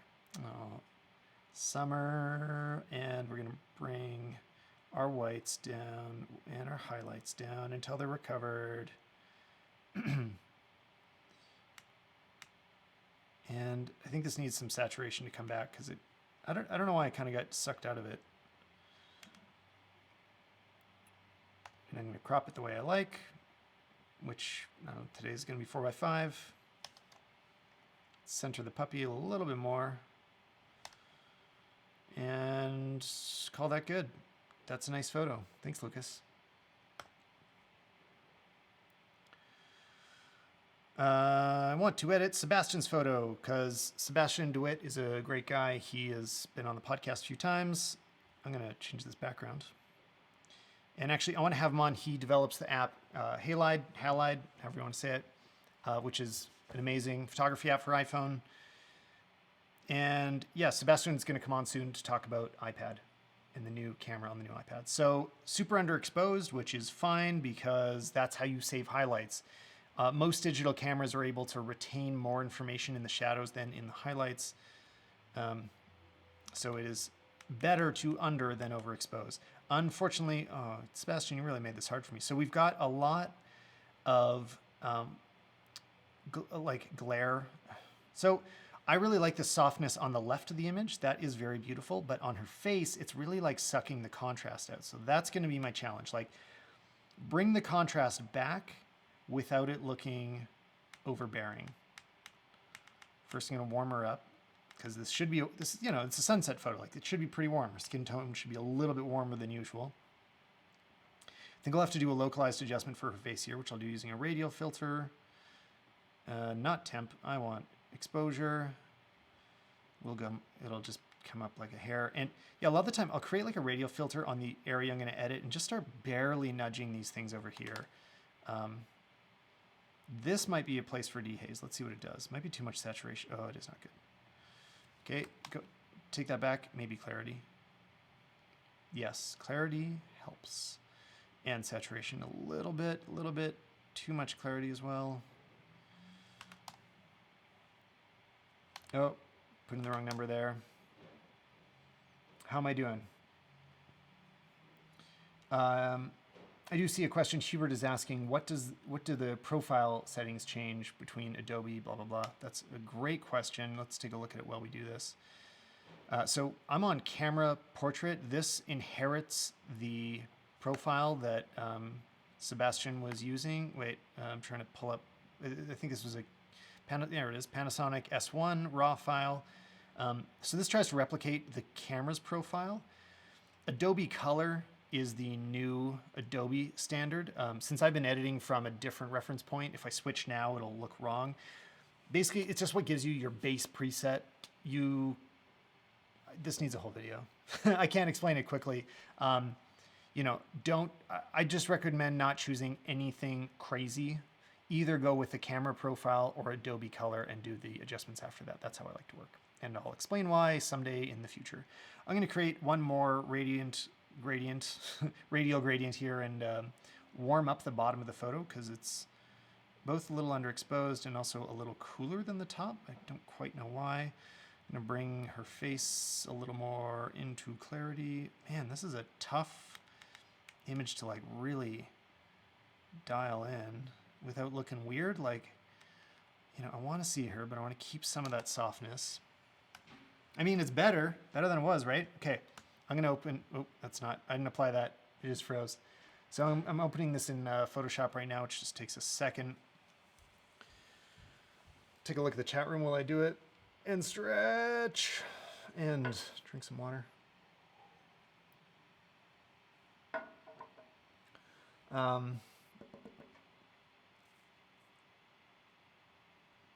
Oh, and my mom just asked, so you don't believe in overexposing by one stop.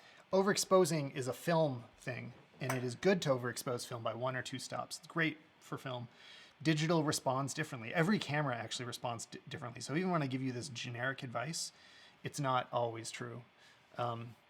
Different cameras are different, so be aware of how your camera specifically behaves. Okay, the only thing I'm gonna do in this photo, I didn't really need Photoshop. I just wanted to get it out of the raw format, is remove this one flower that seems to have fallen. Again, I always like to clone onto a new layer, so I will create one. Sample up here. Right now I'm using the clone brush because I believe heel would kind of break things. Hair is the huge pain in the butt because it messes with the strands, and I'm not going to make it perfect because this isn't for a client. One more thing I will change, though, she has this one hair in the middle of her forehead that, like, most of the hairs falling down look perfect. This one does not. So there, done, save. Let's go back into Lightroom and see what it looks like. And yeah, I will jump back into the phone editing in a moment. I just need to wait for this to save. Let's try switching back and forth here for a second. It just takes so long for the image to save. Okay. Oh wait, no, it's still not saved. I'm waiting forever. How big is this file? How many megapixels is the S1? There it is. Okay, great. Sebastian's photo is done. So now I'm gonna put a preset on it. I like seasonal for this. Man, it's really a challenging image here. I almost feel like I don't want to lead you guys down a bad path, but you know, this came out decent, right? Somebody tell me, does this look okay? I'm gonna crop it to 4:5, pretend it's for Instagram. Get her a little more centered. I mean, it's a beautiful photo. It just was really challenging. Let's look at the before again.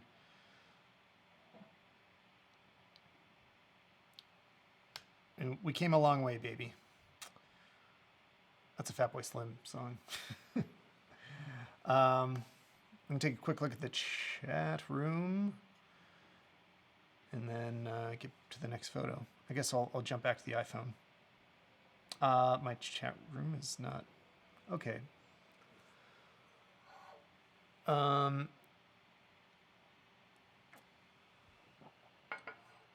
Dynamic range and ETTR. I'm not sure what ETTR refers to. TIFF is best for archiving, JPEG for web, PNG if you need the background transparent. So the way, let's go to me.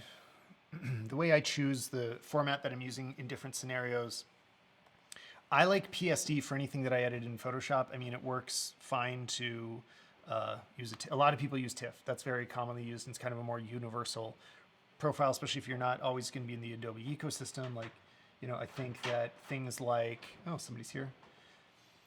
Things like Capture One can actually use it, work with TIFFs a little bit better. But I find it's like easier to organize if everything's PSD. Then JPEGs are our delivery formats. Everything that we send to clients are JPEG, and RAW is we always archive both a full quality JPEG and a RAW of the original. So, oh yeah, ETTR exposure to the right.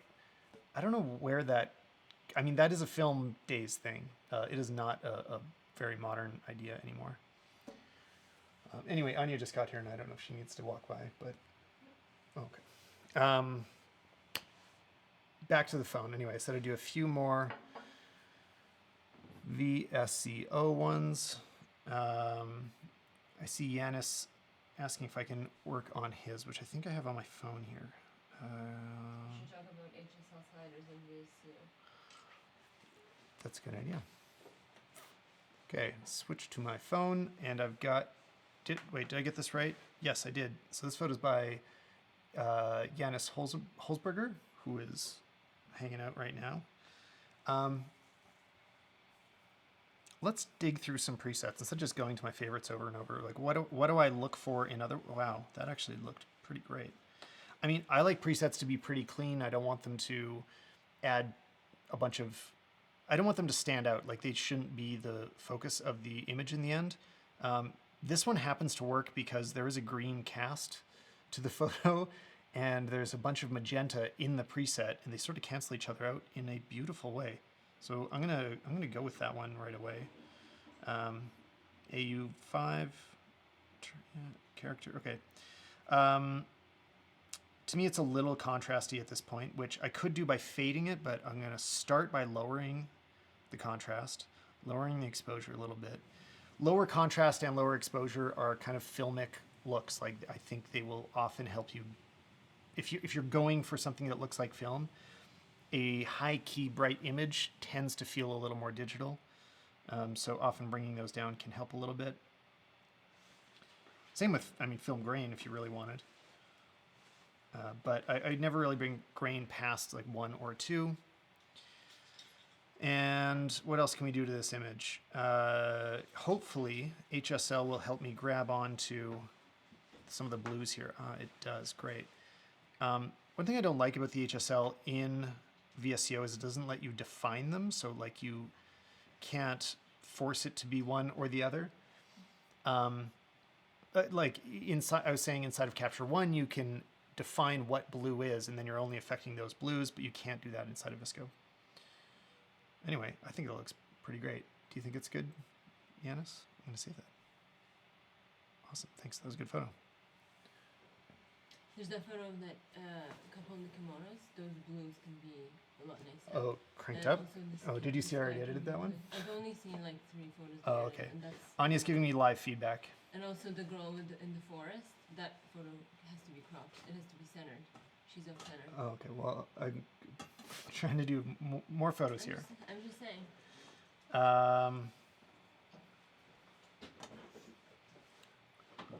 So where? Can I have your keys, Tyler? Yeah. Where are they? I don't know where they are right now. What? I want to take the car. Okay. Sorry, Anya just walked to the studio and needs the keys to the car.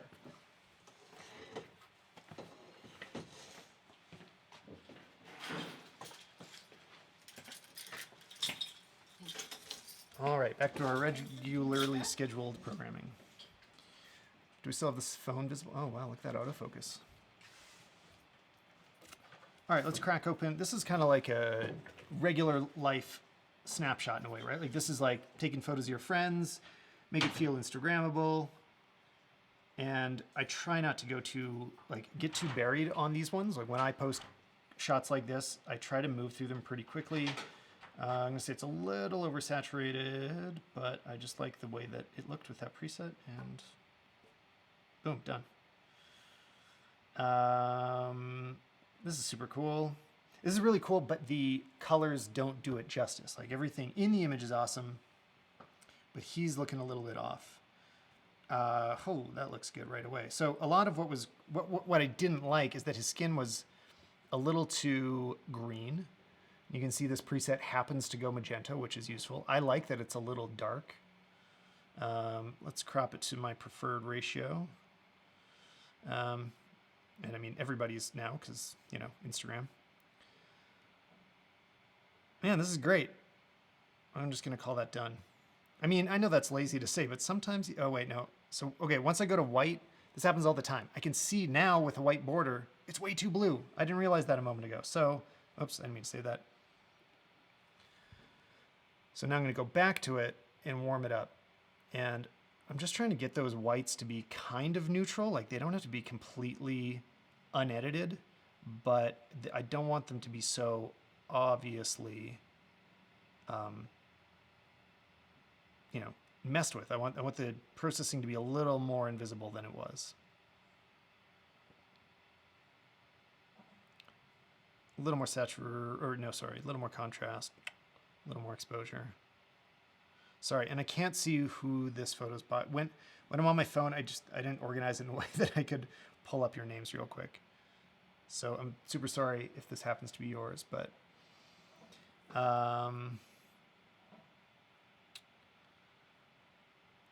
and cool. I'm going to switch back to the computer here.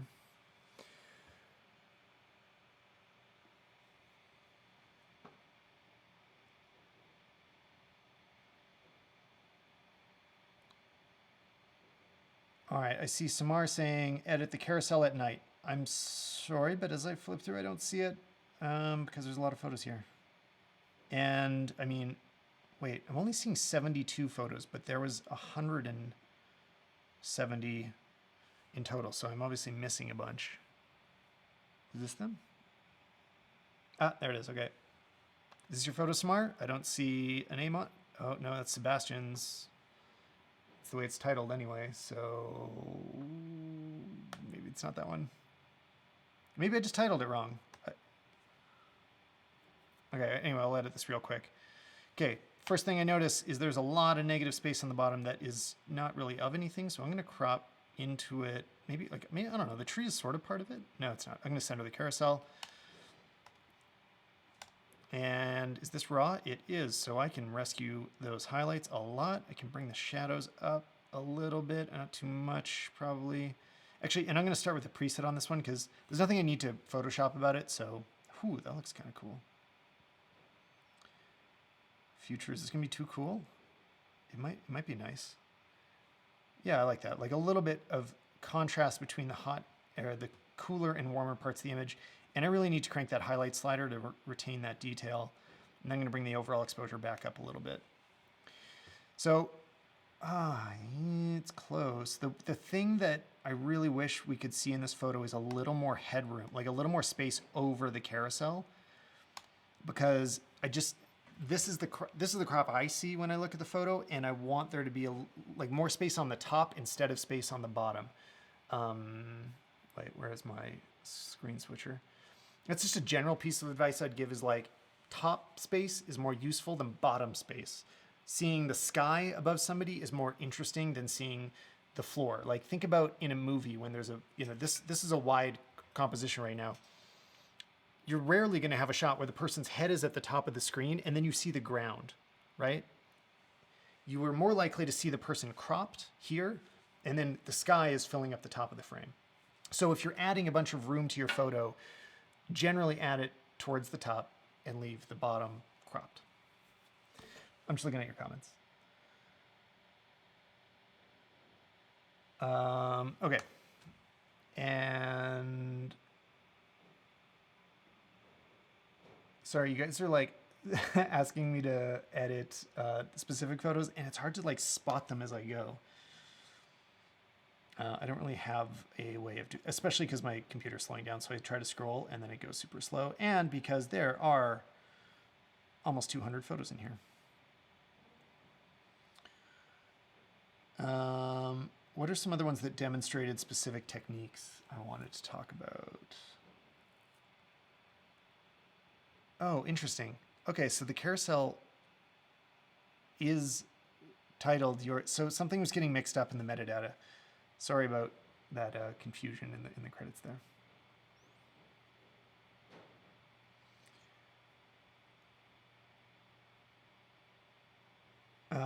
Karen, I see you. Karen, not my mom Karen, but Karen Thacker. I see you mentioning editing the Apple photos from top down. If I can come across them fast enough, which I can't, sorry. Okay, so I'm just gonna choose, guys. Sorry, I don't have an easy way to scroll through this right now. It's really slowing down. Okay, here's one from Tyler Cran. Great photo. This will not need much. I do see that the lines are not completely... Oh, you don't see the screen at all. Sorry, I'm just talking into nothing. Okay, photo from Tyler Cran. I can see, looking at these vertical lines, it is not quite straight. So I'm going to try to fix that a little bit. Also, I'm going to use the rule of thirds to put him a little bit more on this line. And I'm going to jump right into the presets here. I like this modern one. It's like, it's kind of clean. It's not doing anything too crazy. You know, great. The other thing, you know, maybe I'd actually put the man in the, I'd get rid of this pink girl because she really draws a lot of attention and clearly is not supposed to be the focus of this image. I'm going to give a little more space on top. Here's actually, this is an example of that. Headroom is better than leg room. That's the opposite. Like, don't show the feet.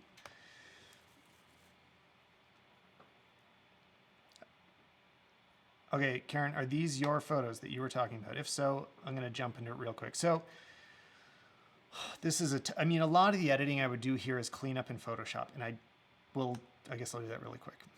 I'll do the fastest version I can. Because that's a lot of the important stuff, is like the scratches and stuff. You know, I would try to, a lot of Photoshop is cleaning that up in real life. So maybe these scratches in the floor you couldn't take out of, couldn't clean out of the floor, but this dirt you probably could. So I'd really recommend next time you're shooting this to try to get a lot of that out before you're editing the photo in post.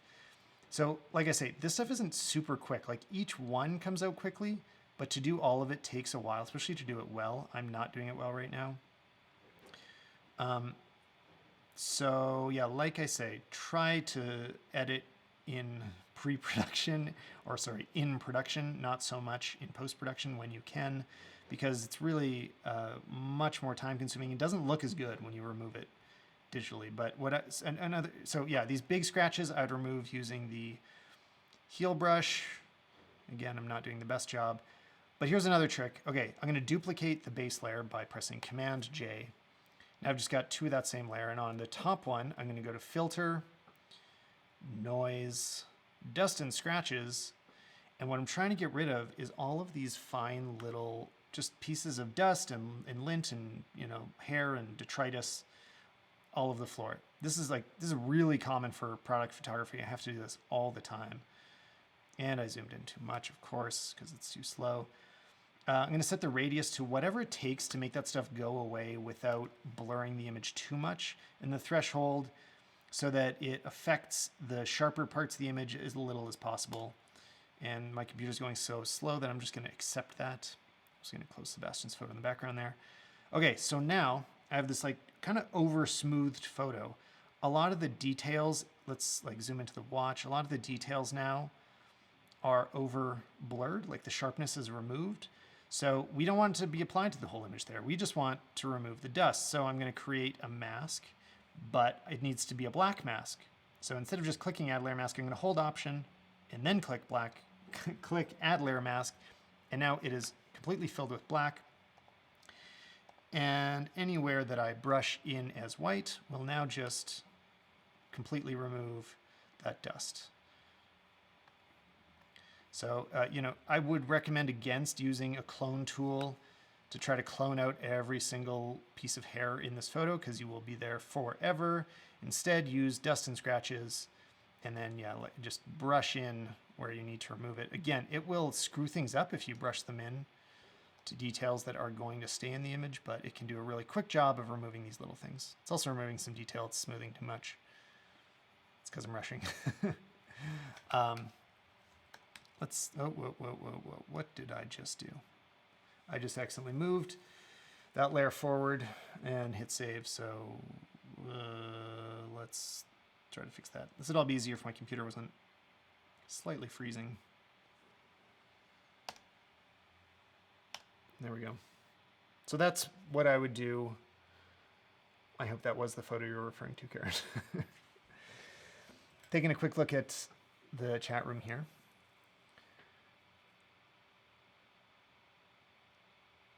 Do you have any recommendations for making presets? Yes. Make sure that they are non-destructive and that you can switch between presets without it inheriting what you've applied previously. So a good example of that is, you know, if you, how to phrase this? I mean, don't include exposure adjustments in your presets. Don't include white balance. Don't include radial filters. Anything that is supposed to only be applied to one image, don't apply it to your preset because it'll screw up your photos. Is that helpful?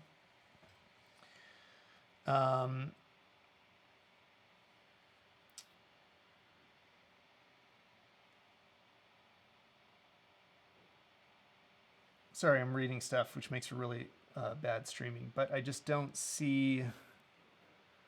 I see Marcel saying photo 157 orange building, but oh, I was looking at one. No, 157 is not an orange building. That's why I'm confused. Do you think you could work on Sony given enough time? I like Sony. I'm not sure what the questions means. Oh, you're not seeing the screen. Sorry, I forgot to switch back. That's 157, so that's why I'm not sure what you're looking at, Marcel. All right. I think I need to start answering questions here because I need to eventually wrap up. And what else did I like really want to get to? Here, I'm gonna do another quick one here because I just like this photo, so I wanted to edit it. It's just pretty. I don't know if any of my favorites will like be right for this. Ooh, that's nice. It's too cool, which like this could have it. Oh, no, that looks good. That looks good. Now I want to see that on white. Okay, those highlights are still too blue for the white setting. And I'm going to make this even warmer.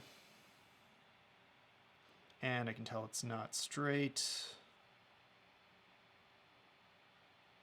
And I'm going to 4x5. And also make sure that house is centered, because if it's off center, oof, I'll never hear the end of it. How about dead center? No, it's cool. I think it's a little cooler being on the line there, so we can see the stuff on the top.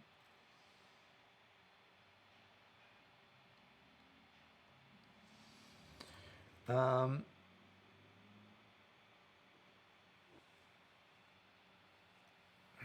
here, oh man, I'm just like losing my voice. Sorry guys, I'm trying to spot where your individual photos are, but it is very challenging. What is more important, the shooting or editing skills? Definitely the shooting skills. There's a lot of people that can shoot in a way that they don't need to edit their photos. Like think about most movies, you know, there's all this time spent getting the image exactly right so that post-production can be as minimal as possible. In the film days, people didn't edit their photos. They chose a film stock and then shot to what they knew that film would look like. You should still think about your photography in that way. Like, know what happens when I move the exposure in Lightroom up 1 stop and 2 stops, or down 1 or 2 stops? What's the effect on the image? How does my camera's raw files respond to that? Because every camera is different. And then shoot for that. Shoot with it in mind. If you don't do those tests, you're always going to be struggling with blown out highlights and muddy shadows and too much noise. Like, you got to do the tests, otherwise you won't know how to really work with your own photo.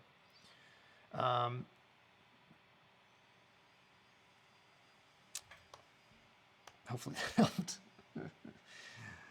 Okay, I'm going to do 3 more photos because I am running out of voice and out of memory cards.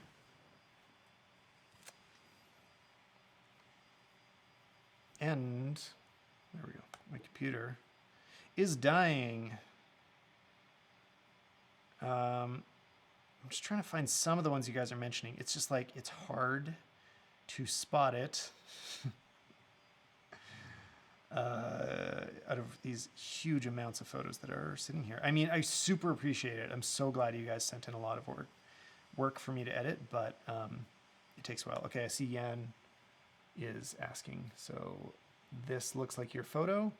I'll do my best. This is a JPEG and the white balance is off. That makes it super hard. This is a photo I really wish was shot in RAW, because you could just do a lot more with the colors afterwards. So right now I'm really looking at her skin. It was both too cool and a bit too green. I'm like punching in numbers directly here, trying to find what I think is the right balance. I think she looks pretty good there. And now I could just throw a preset on top of it because there's nothing raw about it. I mean, again, the JPEG nature of this means that I lose quite a bit in those shadows that I don't think I'll be able to recover. I'm gonna work at it. Let's see what I can do. That's kind of all I can get out of those shadows. I can't bring them way back.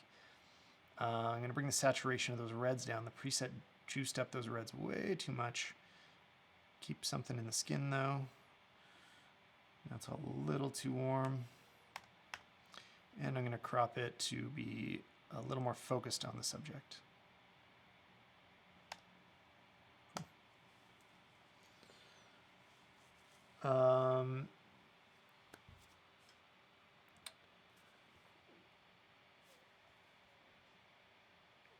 Okay, Marcel, you're saying 159. Is this the photo? Oh, okay. So unfortunately, anybody that sent, if this is the one you meant, which I don't know for sure, if you guys sent your stuff through what's it called, Instagram, and include it in a message, it gets super compressed. I can't. It's so compressed that I really can't work with them. Like without zooming in from where I'm sitting, I can see the compression on the edges of this. Like I can't work with the stuff that gets embedded in Instagram. So I can show you what it looks like if I throw a preset on it, which, you know, well, it's like, it looks filtered, but it's lost so much quality that it's just not the right way to work with photos. So not your fault. Just when you're sending stuff in the future, Instagram embeds are not an ideal way to do it. Here's one that, oh, it's JPEG. So here's another one that I really wish was raw because I could do so much more with it. Whoa, whoa, whoa, whoa, whoa. But still, pretty quickly, I think we can turn it into something. Yeah, there we go, that's nice. Again, if you guys need the presets that I'm using, they are the ones that I've developed and I use all the time. You can go to Stalman presets, Stalman, Stalman.com/presets. Wait, can I just like pull that up? Oh no, it's not that easy to do.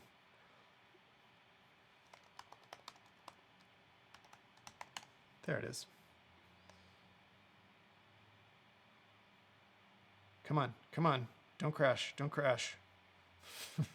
Sorry, my computer's like struggling under the weight of all this. There we go.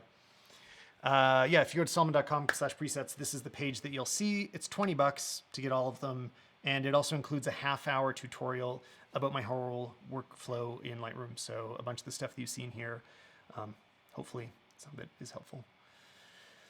What did I say? I said I was going to do 3 more, and I just did 1, right? So I'm going to do another one. That one doesn't count because I did it so fast. I'm gonna sorry for anybody that sees their photo on screen, but I'm gonna knock this down to the ones that I was telling myself I wanted to get to, because some of them had specific points I wanted to raise. Again, I should be marking these as 6 when they are done to make it obvious. Lucas, that's another nice photo. Okay, here, I had some things to say about shooting on this one, because this is a really nice photo. Like, it's a really nice car that Eric shot. I just wish this guy over here, that foot, takes my focus, and so does this lady over here. So even though we have this really beautiful photo with really nice light, the exposure is pretty dialed in. Like, it's a little underexposed in the right way. So exposing to the left in the way that I think it should be. If I bring the exposure up a bit, I still, like, all I see is that lady in that foot. So I gotta crop in on this. I'll do it the minimal amount so that I, hold on to as much of the photo as possible. But, I would try to shoot it like that, to try to find that balance without cropping in later. Because in real life, you can move around a little bit more. Like, you could have maybe shown a bit more of the car and not this table and chair. But, that's, I guess, obviously a little too late for that. So I'm going to work with the photo I've got here. It's beautiful. Like, these colors are really fantastic. Honestly, I'm just going to throw a preset on it, and it's going to look good. And it does. How did I know it would look good with nothing but a preset? Let's call that done.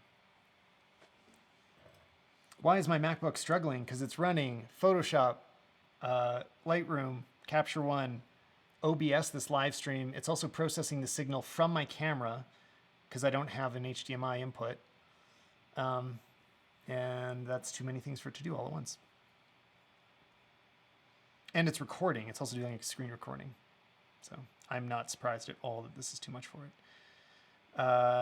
This portrait is an interesting example too. So this is, I'm sorry, I don't know how to pronounce your name. Gathandu Kiama.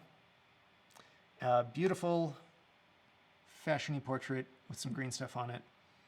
On the sides, I mean. Let's see how this responds to one of the raw presets right away. Oh, that's kind of cool. So you can see what my presets do are really like, they'll push the greens and reds are sort of the biggest differences between them.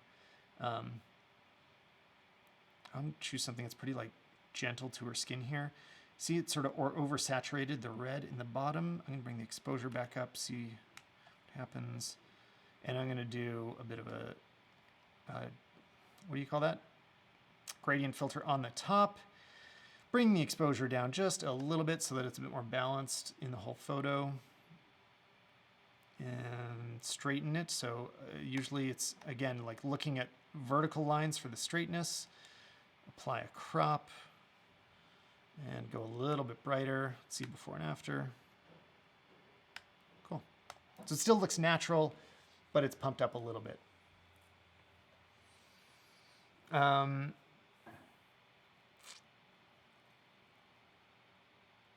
What is left to do here? I'm gonna grab this photo. I like this one. I think it's gonna be interesting when it comes out. I mean, there's a ton of awesome photos in here. It's hard to choose. So, no offense if I skipped your photo. It's not, I mean, I'm skipping a lot of the photos I wanted to do. A lot. So it's all I can do.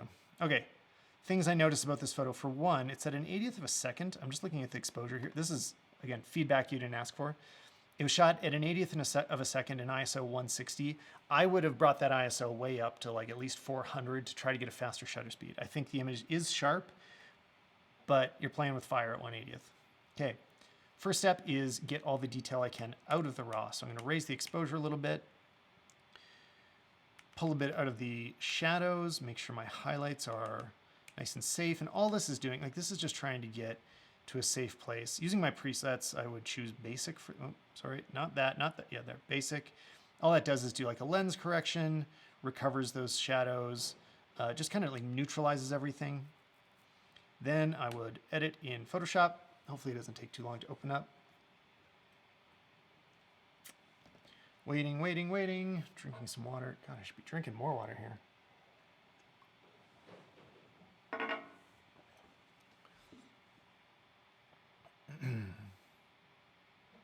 All right, I'm going to do this real simple. I will create a new layer. The button's down here.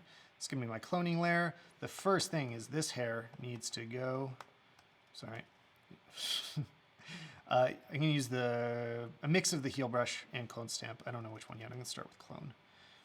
So first stage is like use clone to make it perfectly disappear, which leaves some like residue. If I zoom in more, you can see it's leaving a streak behind. That is not good enough, so I'm going to have to clean that up after.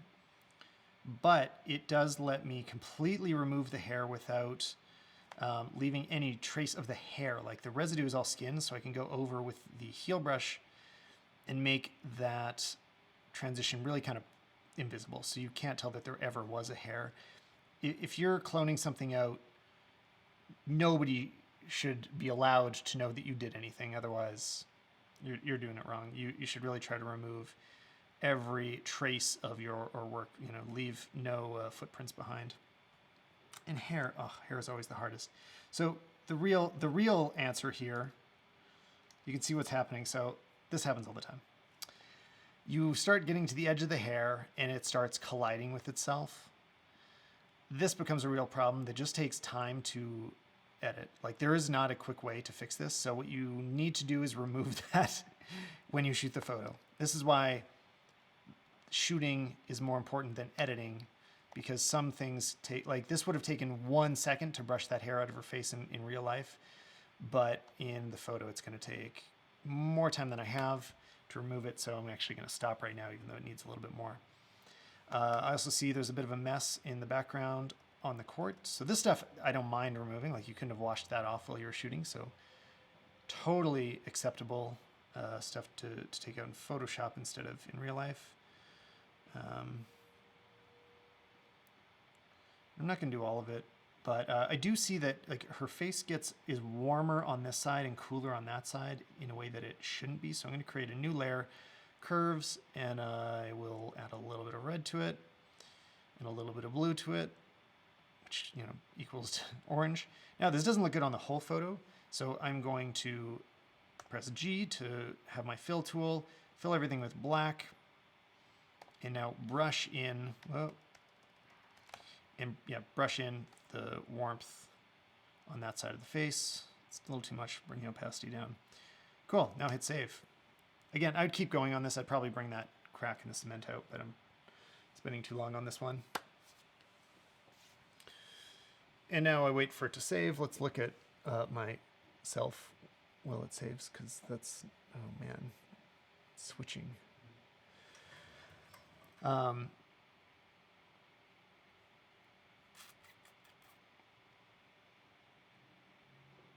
This takes so long to save. Oh my God, computer.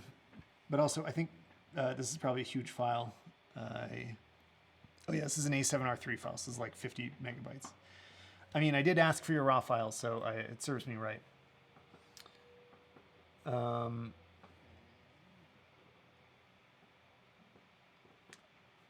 And almost done. There it is. Okay, finally.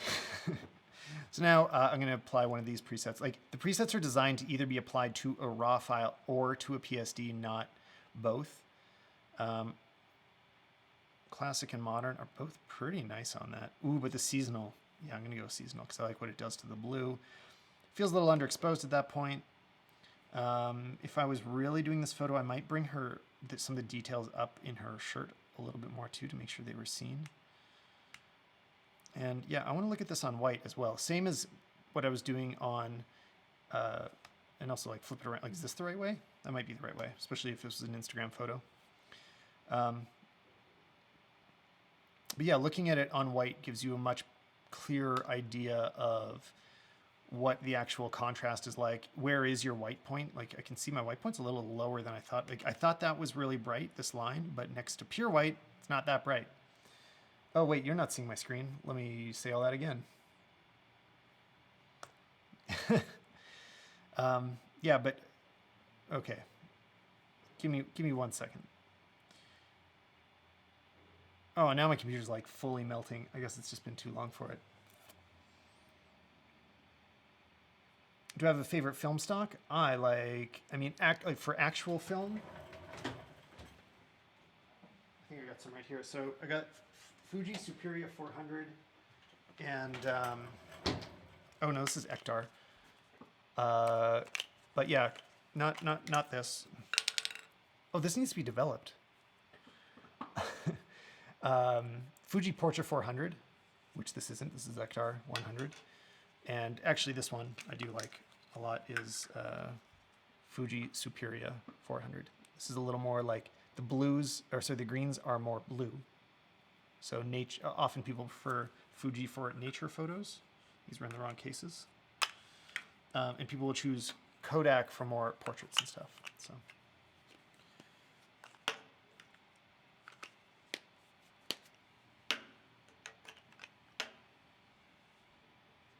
Okay. So I reset the photo and you do see it now. Okay, I'm gonna crop it to 4:5 and make sure I'm showing like the most important parts of the photo. I think her hand isn't helping too much in this. Choose a preset, which I really like the way seasonal looks on this. And I'm gonna bring the exposure up, up, up, and just, I mean, this should be a bright photo, but without her face getting overly overdone. And yeah, I find it really helpful to look at it on white background like that because you can tell where the white point is. Like when I'm looking at this on dark gray, for example, this line behind her feels really bright. But if I switch to white, you can see it's actually not at all. It's kind of tinted blue. A way I could fix that blue is I could use the brush and, oh wait, what is this called? Yeah, I guess just brush, whatever. Turn on auto mask and select saturation and turn it way down and brush in that reduced saturation. So all it should be doing, if I press O, I can see a mask of like this red area is what it's applying to. And basically I'm just turning the saturation way down just on the line so that instead of blue, it's pure white. And that's it. Okay, I got to be done now, guys. I know I didn't get to all of your photos, but hopefully this was still helpful to you. I really appreciate. Okay, wait, I'm going to do, oh man, no voice left. Okay, I'm going to do an ending for the actual YouTube video in case I do get around to editing all this, and then I'll do one for real for you guys watching right now. I really appreciate you guys sending in your photos. That was a ton of fun. I learned a lot as well. I mean, I only shoot the specific way that I always do, but working on other people's images is a good way to learn about how they work and how different cameras perform as well. If you don't do some of these tests yourself, you'll never really understand what you're shooting with. And every camera responds differently to overexposure or underexposure. Their color profiles are different. You need to get to know your camera as well as you can. So thanks so much for watching, guys, and I'll see you in the next video. That's the end of the actual video. Now, the end of the live stream, I guess. But seriously, thanks, guys, for being here. I really appreciate you submitting your photos. And tune in next time. I will do this again. I'll probably get you to resubmit from scratch. So if I didn't get to your photo, send some new ones. And I will do it differently because the WeTransfer thing just took forever.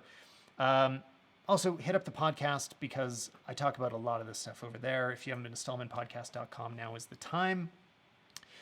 If you wanted the presets I was using throughout, Stalman.com/presets, or I also used Maston Labs in Capture One.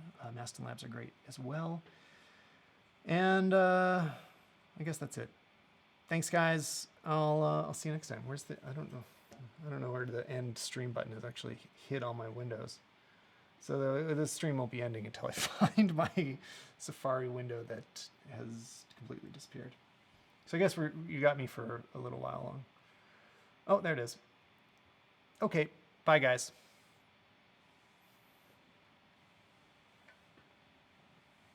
Oh, it's still not ending. I don't know what I'm talking about. I mean, I clicked end, but... Oh, there we go.